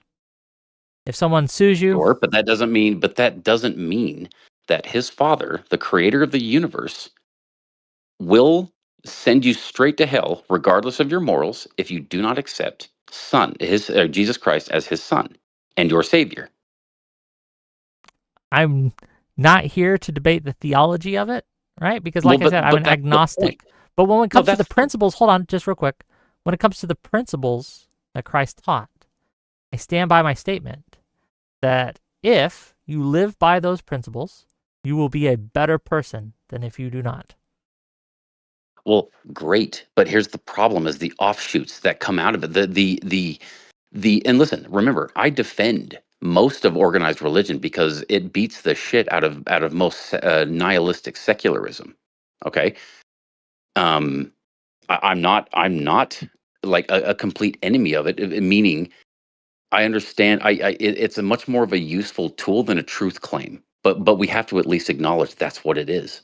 It's a way for people to structure their lives, to get to have them value more than what is here, because apparently people are not capable of finding a higher calling, a higher purpose without it, and that's pathetic. And it's pathetic on atheism, right? That for some reason the secular community just cannot come up with anything compelling. The So, natural but man is an enemy to God. Okay. Saying. well, but I mean, I know you're saying you don't care the reason, but I do, and the reason being is because it dictates our policy. Well, I It do care about the reason, but I would much rather someone do a good thing for a bad reason than do a bad thing for a good reason. Does that make sense? Okay, Or but not to do me, that good thing because they're but worried to about me, what persecution. your guy that says I'll go on a crusade, that's precisely what I'm afraid of. That's precisely what I'm talking about. Yeah, but what they're doing Okay, isn't good. They're not doing a good thing. I know, but that's but okay, but then no, your second part I said where they're doing a bad thing for a good reason. Or what they think is a good reason. Yeah. Well, okay, but that's the point though, is that it eventually devolves us down to a point that we can't. It's the But it's the hold on. original. It's They the do OG that without misinformation. any sort of religion as well. It doesn't change the calculus because Right, you'll but have there's whole countries nothing. like you look at the USSR. A lot of them thought what they were doing was for the common good, right? For the good of There's the people, nothing. for the good of Okay, the wait, but there's proletariat. nothing. There's nothing in Hume or Darwin that tells you should be a totalitarian state. Okay. Okay, well, so foundationally, it's different.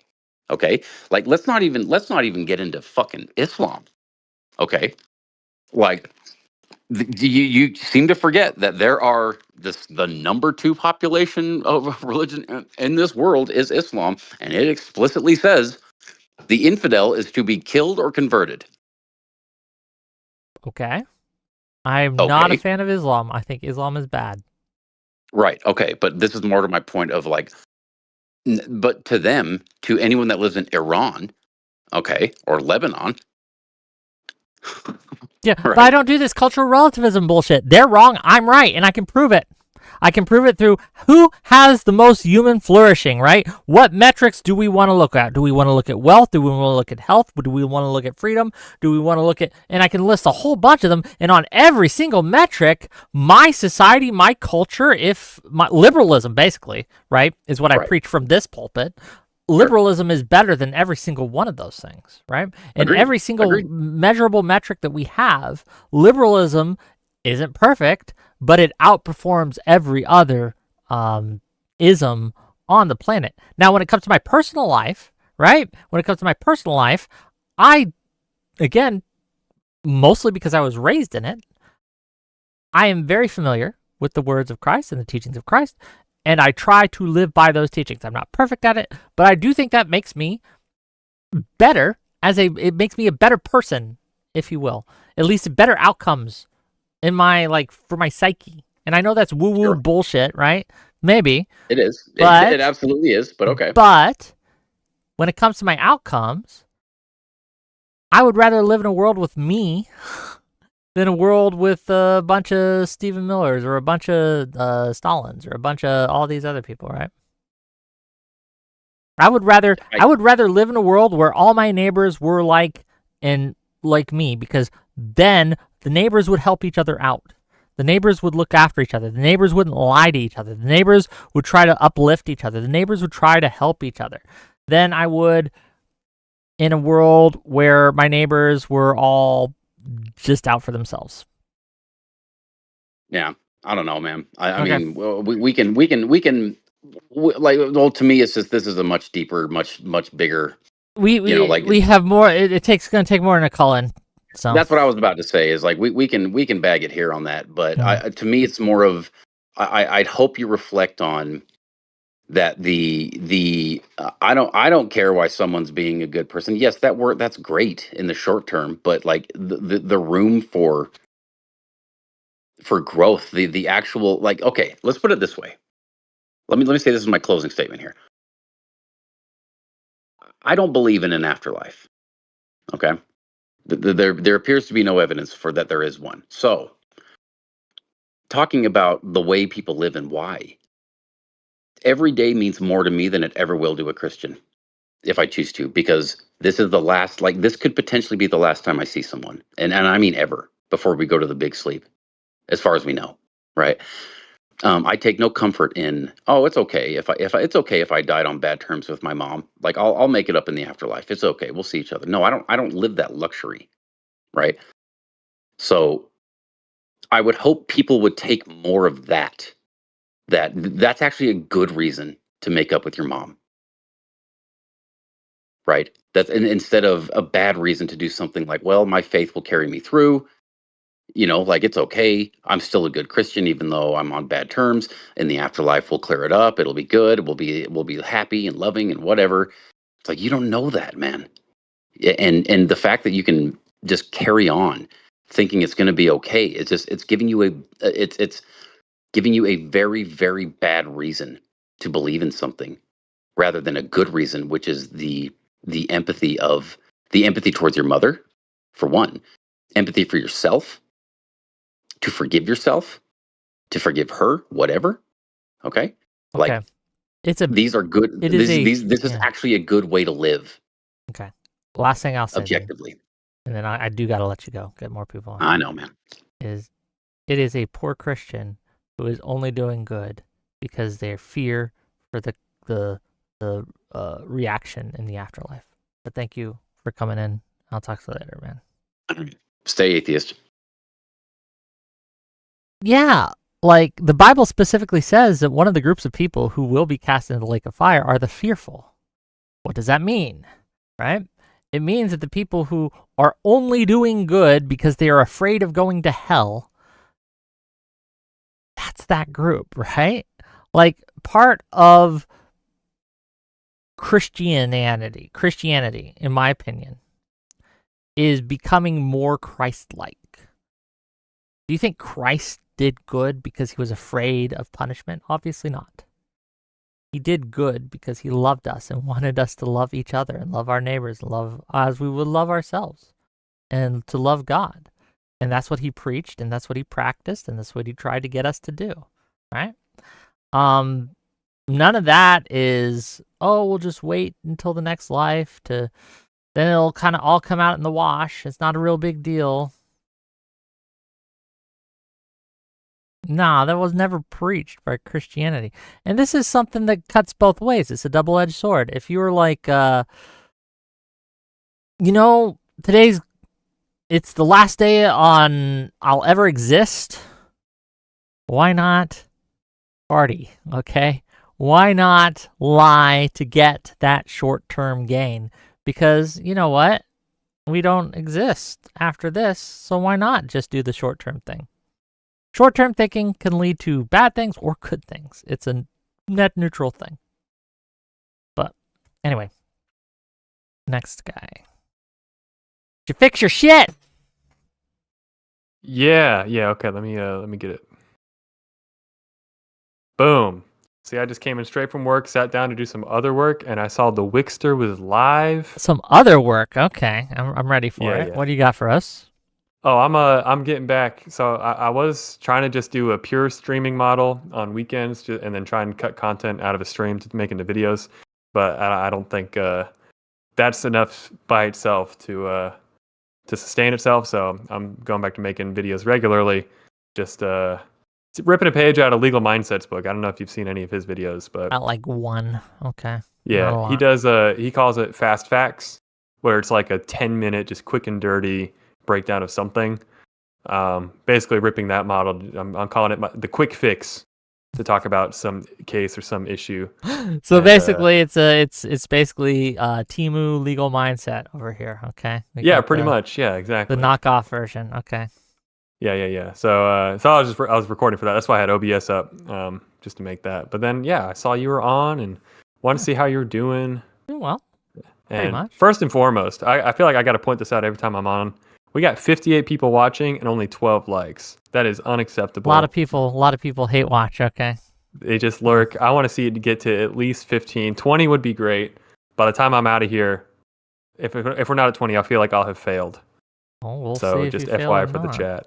What did you call in to talk about today, sir? Yes, sir. So I wanted to just ask. I feel like I know your answer, but I'm gonna ask anyway. You said something earlier about anyone who says the Charlie Kirk stuff, or no, the Kimmel stuff was bad, but the Google or trying to remember how would you say it? You said don't listen You to want me to just anybody. repeat it? Yes, please. Okay.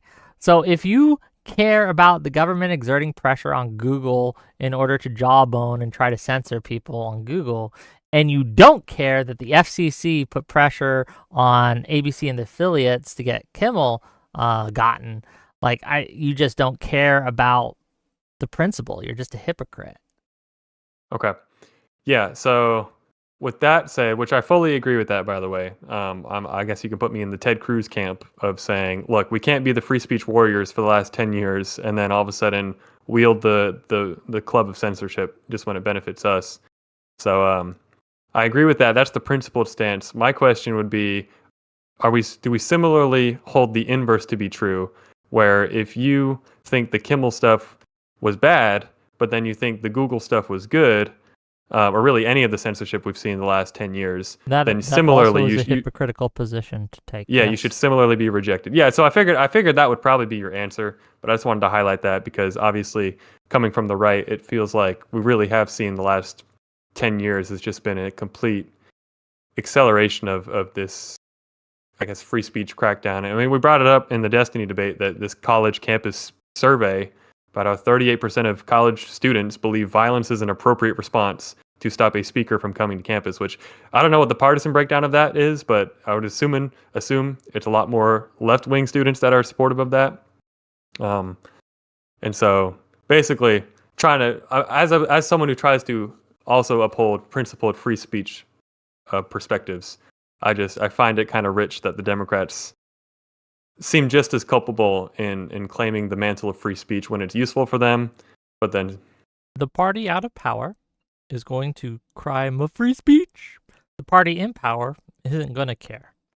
And this is a problem because I said at the beginning of the show, everyone, instead of casting the ring into the fire, okay, like Elrond is calling for us to do, is deciding that no, they're going to use it and for their own purposes. But all that does is it normalizes this in the minds of the public. It normalizes that we're going to use the government to punish our enemies and keep them from speaking freely. And it's not going to go well for you because if you think you're always going to be the one holding the ring, you are just wrong. You are incorrect. It's going to bite you in the ass. Yeah.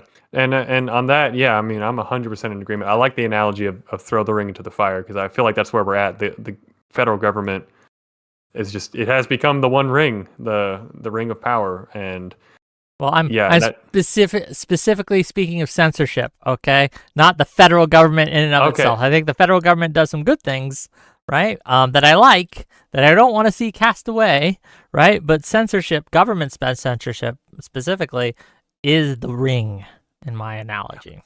I'll agree with that. I guess I would still stick to, and right, I'll caveat say the federal government. You can make your own analogy if you want, okay? Yeah, and then you can make the ring be anything you want in your analogy. But for my analogy, it's censorship. So. Yeah, well, I guess, and that's why I would just point to. I think there's certainly ways. Obviously, the Constitution enumerates the ways in which the federal government, the duties and responsibilities that the federal government is to maintain. But I guess obviously my position would be I think the federal government has far exceeded its authority in several. Well, heck, you can just take the rise of the fourth unelected administrative state the bureaucracy, the deep state, the swamp, whatever term you want to use for it. But it's just if the founders cathedral saw is our something current I federal heard. government, sorry, wait, what? The cathedral is something a lot of people call it if you're Ooh, real the deep into this shit. Okay. That's a new one. Okay, yeah. But and fun fact, actually, the whole here's your quick constitutional history lesson for everybody. The Commerce Clause has been basically the main thing that Congress has gives its enforcement power to pass legislation, is because basically anything that affects interstate commerce, they can regulate. The whole reason that became what it was a case called Wickard v. Filburn, which had to do with good old farmer Filburn, who was a guy who just wanted to grow wheat and grow it for himself for personal consumption. Congress passed a law that regulated his it regulated a lot of people, but included his personal wheat consumption. He said, "Hey, Congress, you can't do this. My economic activity has to affect interstate commerce." And basically, the Supreme Court said, well, if everybody did what you were doing, which was grow your own wheat for personal consumption, the aggregate economic activity would have a substantial impact on the interstate wheat market. Therefore, it does affect interstate commerce, and Congress can regulate your personal private action for consumption. So that was the explosion of the Commerce Clause interpretation, which, by the way, was how the Civil Rights Act was given it upheld constitutionally, was saying basically, yeah, this is effectuated through the Commerce Clause. So that's just one example of among many. I could really nerd out, but I would just say, yeah, the federal government has far expanded its original scope of authority. But I'll agree with you, though, definitely on the one ring regarding censorship, and I appreciate you being principled. That's why I've been a longtime fan, newer contributor. Okay. You're a principled guy. Try to be. That not perfect. Even if we can disagree, but I think you're trying to do the right thing. So well, thank you, sir, for calling in, and I hope that you get your quick fix or whatever you're calling your rip-off fast facts, got up and running, and people tune in. Thank you for being here. Absolutely. Thank you. See y'all. To the void. Oh, hello. Oh, he's deafened. Oh, are you here? Can you hear us?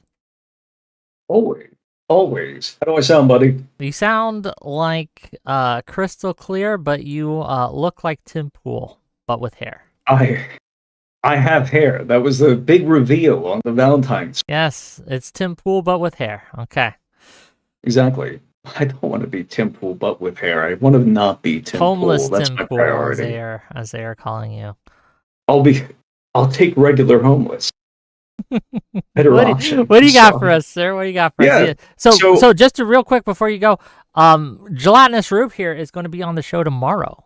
I want to give everybody a little bit of a taste of what's going on tomorrow. Okay. I continue calling for, the only reasonable path forward, which is jihad. I wanted to ask you, though, because you do like to present yourself as one of these moderate lefties who definitely doesn't support, the murder of conservatives by insane assassins. I don't support the murder of conservatives, full stop. Even if it's from a sane assassin, right? Or if it's from a drone or something.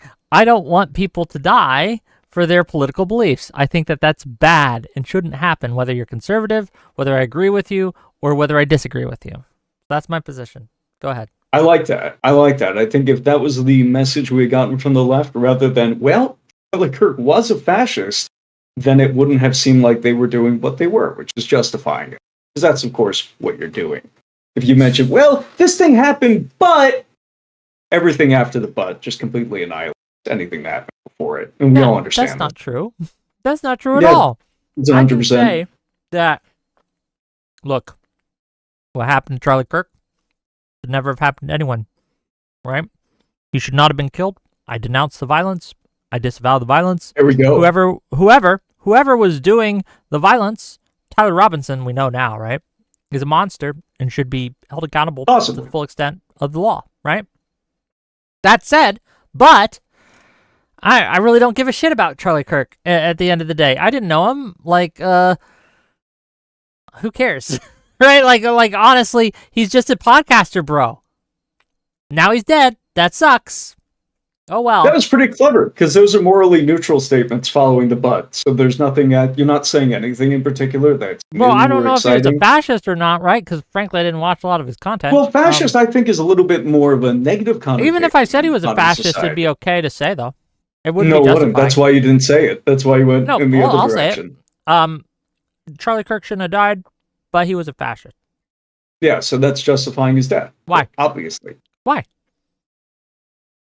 Because you're presenting reasons. That's the point of the but. You're presenting reasons as to why it was good. No, I'm presenting reasons why we shouldn't celebrate his life. Like, it depends on the context of the conversation, right?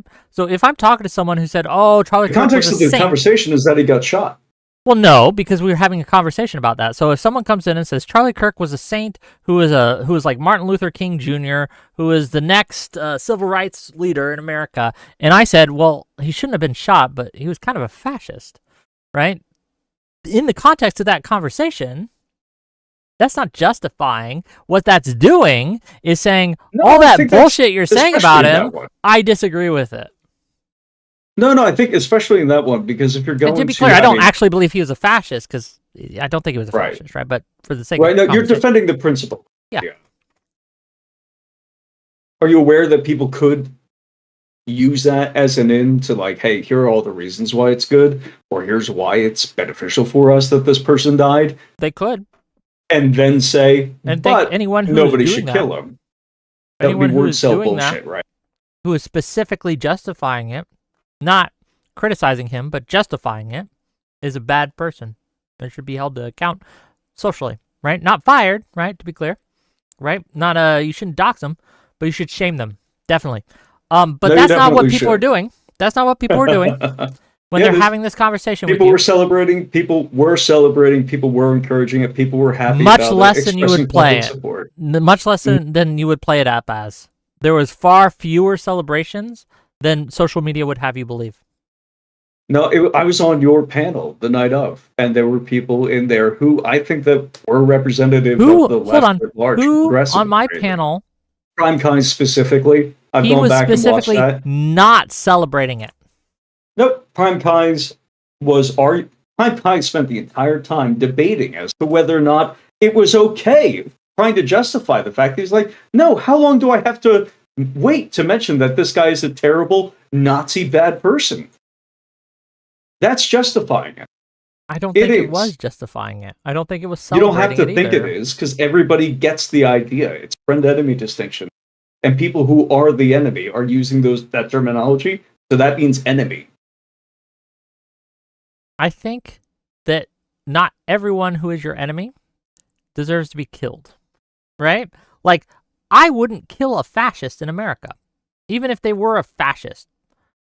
I don't think that people who call Biden or Obama commies or socialists, I don't think that they're inciting violence against them either. Even though a lot of people accepted political parties within the United States. It's not comparable whatsoever. Yes, it is. If you are calling the left communists and you are putting Pinochet memes with helicopters and things like that, right? If you're that type of person, then the same argument can be made to you that by calling them communists, you're calling them for their deaths. But I reject that argument too. It's to be clear. I might reject it too, but only in the sense that conservatives are pussies and incompetent. I don't think they know how to operate helicopters nowadays. Look. But I think that if they could, and if they were organized on college campuses and there were helicopters going across Texas A&M, and there were threats being made to lynch people from those helicopters or throw them out, I think that would become an appropriate... I mean, it's probably appropriate to be afraid anyways, because that's obviously the point of the language, is these people are trying to intimidate you, so I think it is totally just.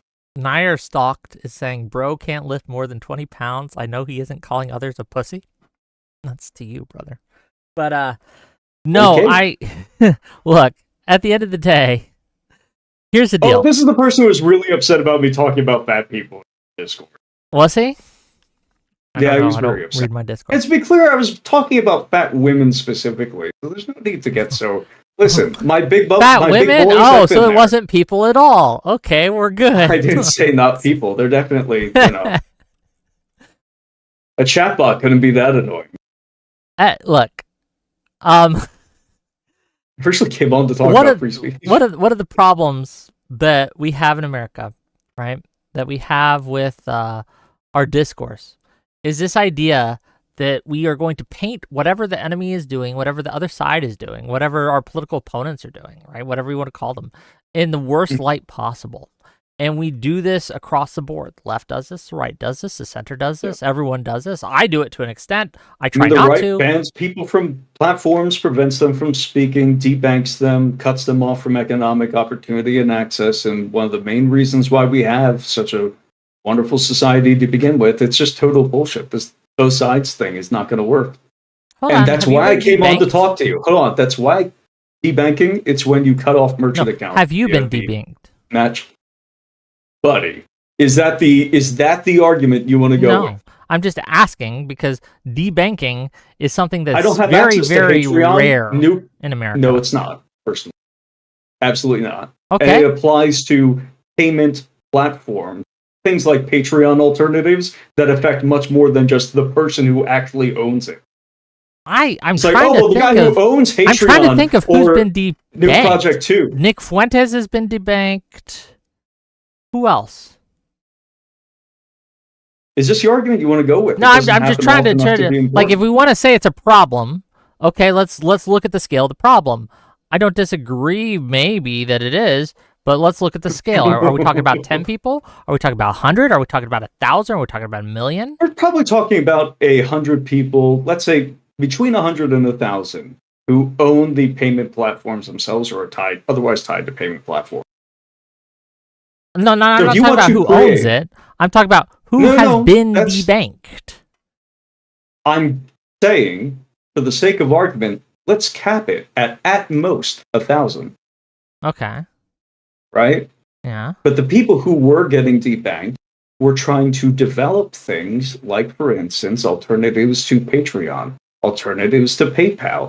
And if you get put on the match list, owned by MasterCard, Visa, all these payment processors and whatnot, there's no method for you to actually get off that list. You have no legal recourse. You are just cut off from having merchant accounts. And any credit card company can place you on that list. And it's a binding agreement between all of these other companies that we're not going to do business with these people. So if Chase does it, if somebody at, I don't know, like if somebody at your Frontier card does it, if it's Visa, MasterCard, anybody can say it. Anybody can flag you for any reason under the pretenses of the Patriot Act. Is it the Patriot Act that allows this, or is it simply freedom of association? First of all, there's no freedom of association for credit card payment processors. That's totally ridiculous. Wait, so a payment card processor has a obligation? They have an obligation to proactively attempt to stop things like fraud, financial support for terrorism, and things like that. But they couldn't turn you down? Like, I've been rejected for credit cards before, right? I haven't been debanked. I'm not talking about credit cards. I'm talking about not credit cards. It's access to merchant accounts, whether or not you can process payments for commercial purposes. Like, are you arguing that PayPal has an obligation, just to use the one I'm most familiar with, to process your payments if they don't want to for whatever reason? Like, is it a human right? Is that a crazy thing when I can't associate? When I personally don't have. No, I'm just asking if you think it's like because a lot of lefties will tell me that healthcare is a human right, and any human that needs healthcare needs to be given healthcare, and you shouldn't turn down anyone that needs healthcare for any reason whatsoever, right? You should always accept that. You should always give them healthcare. That's the argument that a lot of them will make. I'm asking you just so I can understand. I don't necessarily even disagree with you at this point, right? I'm just asking you, is that your argument? Yeah, that's my bad. I got to debate break. Is this so your my argument is based on things like reciprocal transactions. If you were brought up in the U.S., you're a U.S. company, you have been protected by taxpayer dime the entire time. You've been given the taxpayer infrastructure with which to set up global payment process. I believe that the only acceptable reciprocal arrangement in which you are allowed to operate freely and without crushing regulations that would just destroy these fucking companies for pretty bad financial practices.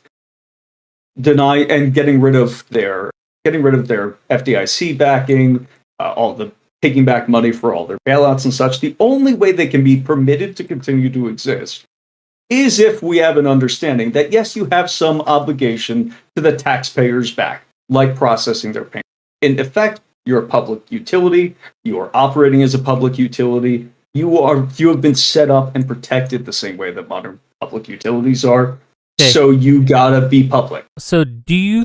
Let me ask you this: do you think that there's any reason whatsoever that you would find justified for a processing company to refuse to do business with you? Like, so for example, if PayPal was like, what would be a valid reason, if any, in your mind, for PayPal to say, "Fuck this guy, we're not going to process any of your payments anymore"? Yeah, I think that a judge, as part of a criminal conviction, could justifiably get rid of your ability to process credit card payments. I think that would be totally fine as part of a punishment similar to fraud or some other kind of prison sentence or whatever. That would be totally fine. For something that you don't have legal recourse for, totally fucking unacceptable.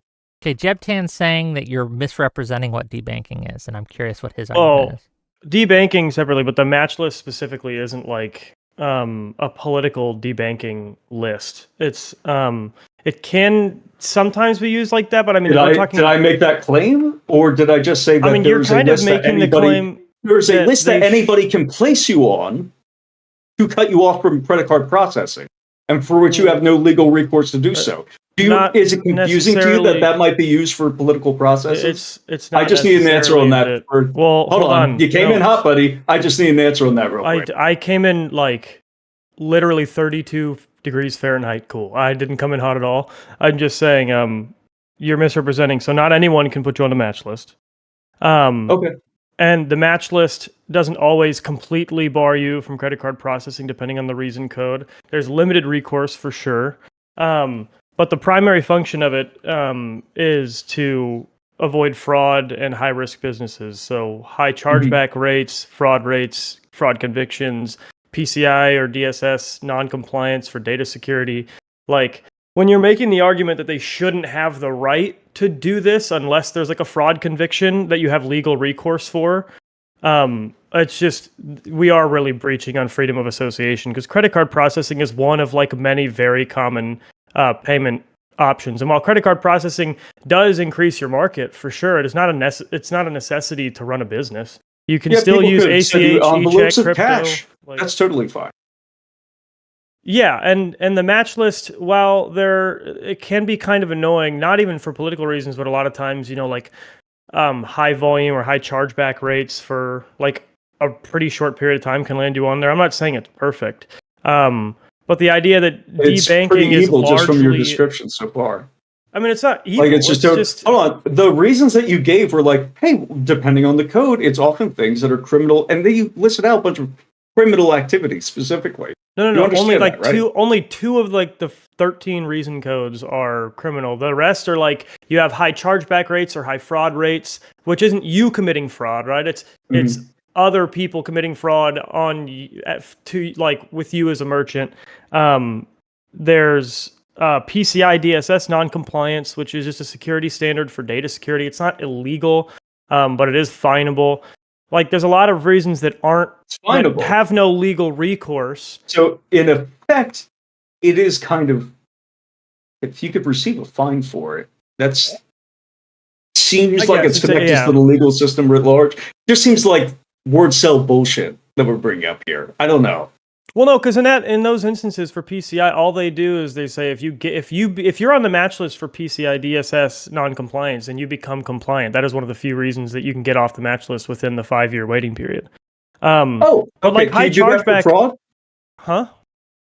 Is that the standard for fraud?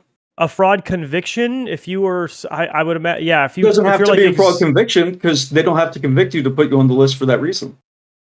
For fraud, well, if Yeah, so the reason code for you committing fraud is a reason code for a fraud conviction. The reason code for high fraud rates is not you committing fraud. It's people using fraudulent credit cards to purchase from you at too high of a rate. Well, that was a clever over sidestep, like 8%. but my actual question was, again, do you need to be convicted for fraud to receive that reason code? Yes. For the fraud conviction reason code, yeah. There's not another reason code that's specifically for fraud. There's one that's a violation of standards, which is probably the most vague one. But seems like that could be used for political purposes. I'm going to be real with you. I'm going to be real with you guys. Sure, it could, but I think they largely reserve the right to do that because again, like they are the reason they fund the credit card payment infrastructure. So like if you want to participate in their credit card payment infrastructure, then it's sort the American taxpayer does actually. I mean, the American taxpayer insures parts of it, but no, they pay all the people. Built it completely. So Zero Fucks is asking you, Jebtan. Zero Fucks is asking you, is Jeb a banker or Jewish or something? No, I worked in fintech for a period of time. There you go. So like we had to comply with all this stuff, but.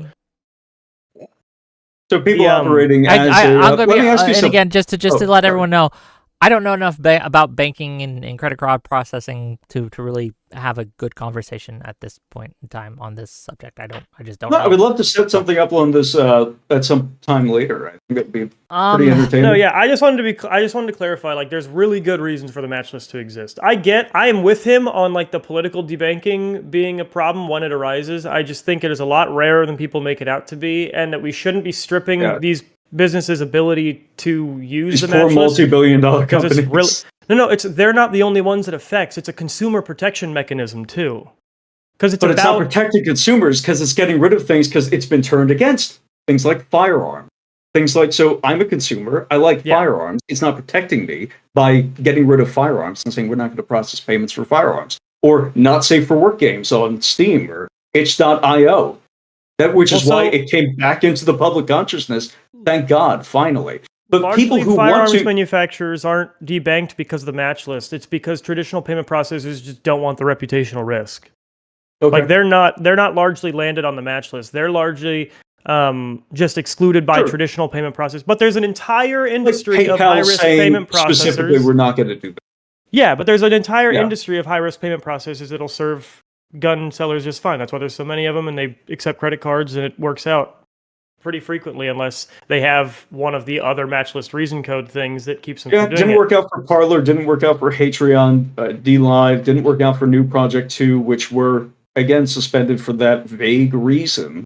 Like, well, general violations, not going to be specific about it. You have no specific recourse. You can't get off. Should GoFundMe should GoFundMe be forced to keep up a GoFundMe for, say, Tyler Robinson if they wanted to raise funds for his legal fees? Should they be forced to keep in the affirmative? I'm saying this as somebody who thinks that Tyler Robinson should probably be executed, even if he wasn't the guy who did it. Should probably be executed. Even if he wasn't the guy who did it, I just had to check to see if you were paying attention. I am paying attention. Why would you say that?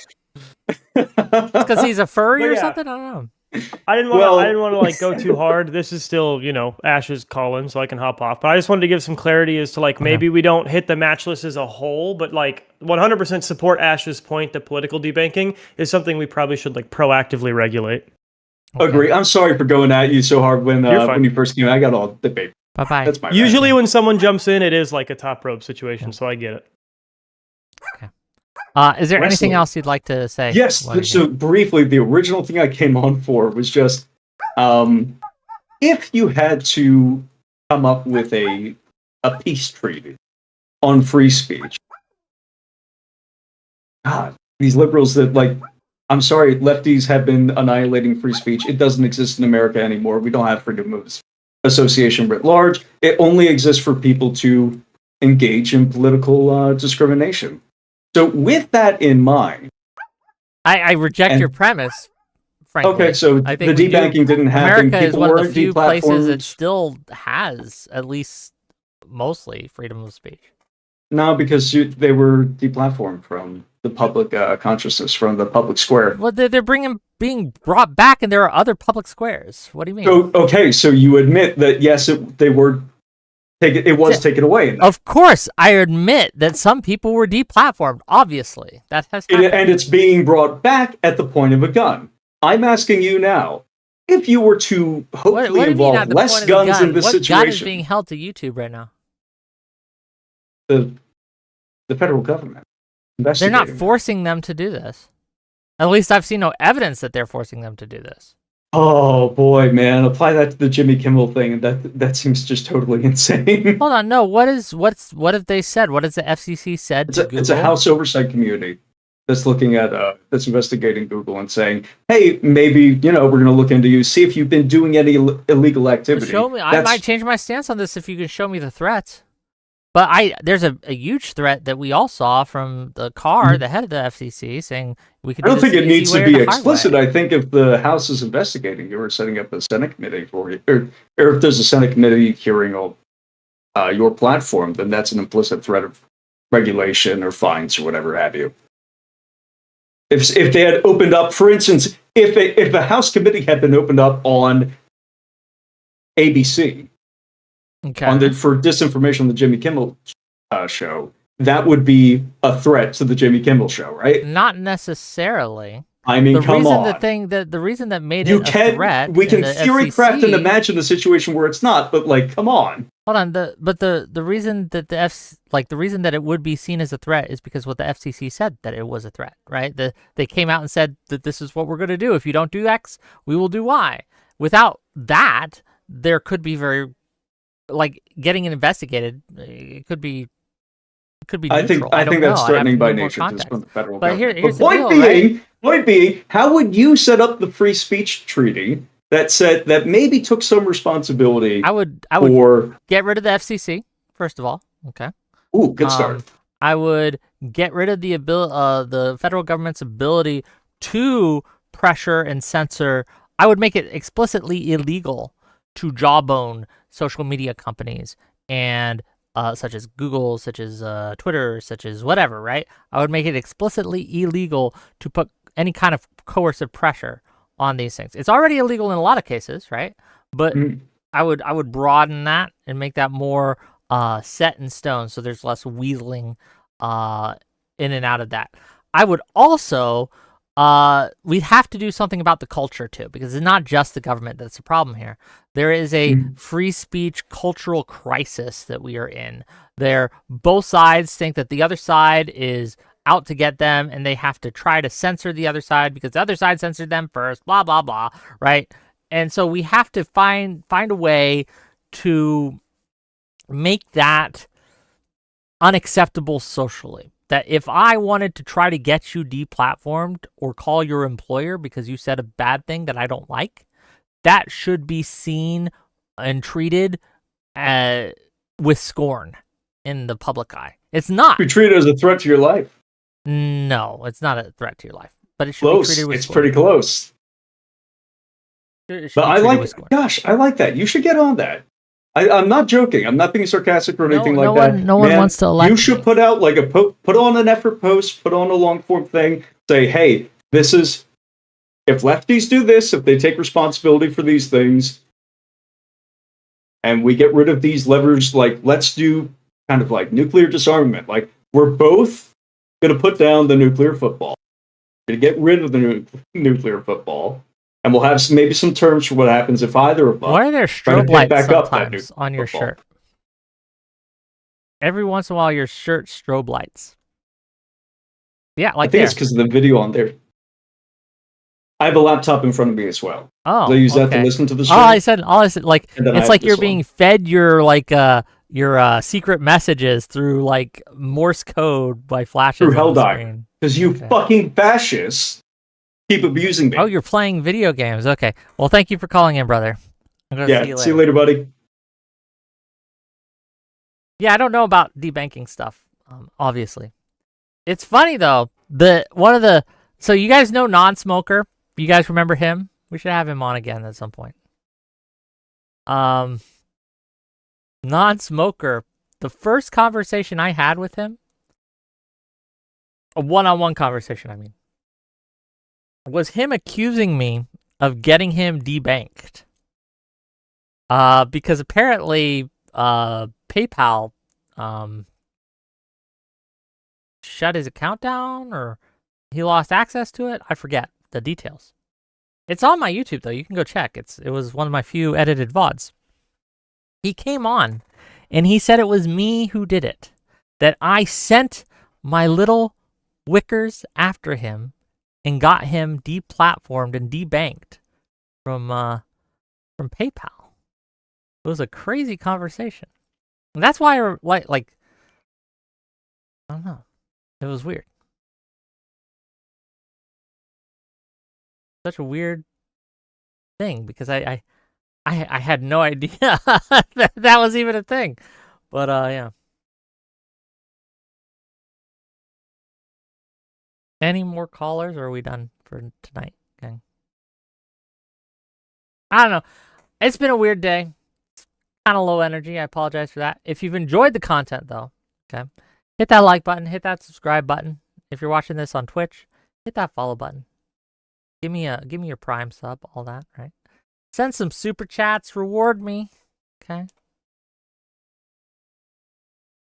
I don't know. $20 from Gelatinous Rube. Always fun. Please write up the free speech treaty. I might. The Wicca chord, okay? The Wicca chords, something like that. Okay, so what we got coming up, as I said, tomorrow, 6 p.m. Eastern, we're going to have Gelatinous Rube's going to be here again. We're going to have Confluence. We're going to have Baby Peaches. We're going to have Motohead. And we're going to have Admiral Gibbs. And we're going to be talking about the post-Kirk Republican reaction. Too far, not enough, just right. We'll have a discussion on that. That should be fun. Okay. Alexander Rin says, Wick TV feeding my kids. Are you feeding your kids, or am I feeding your kids with my propaganda? Which one? I don't think I'm doing propaganda. I might. Yes, I technically am. Thursday, okay, Thursday at 6 p.m. Eastern, we are going to be talking about cancel culture. Okay, we got some great people for that. Soy Pill's coming on. And Soy Pill just DM'd me, and I have to see what he has to say, okay? Hopefully it didn't cancel. We got Ill Logics coming on. Okay. And we got Aircraft Sparky and one more. And they'll be on to discuss cancel culture. And should people be fired for making jokes about Charlie Kirk? Things like that. Friday, 6 p.m., we're going to be having a gentleman by the name of Polymathon. Written some interesting articles on Substack. He's very much to the right of me. But I think it's important to have discourse with people that you very much disagree with on various things. And him and Eucharist are going to be joining me to discuss, well, you know, how can we live with each other after all that has happened? Well, how can we live with each other? How can we move forward as a nation? How can we move forward as Americans? Okay. And it should be an interesting conversation. I think is an important one. I hope you check it out. Is there anything else? Anything else we need to talk about? Anything else we need to do? I don't think so. Okay, I'll see you guys later. See you guys tomorrow. Bye-bye.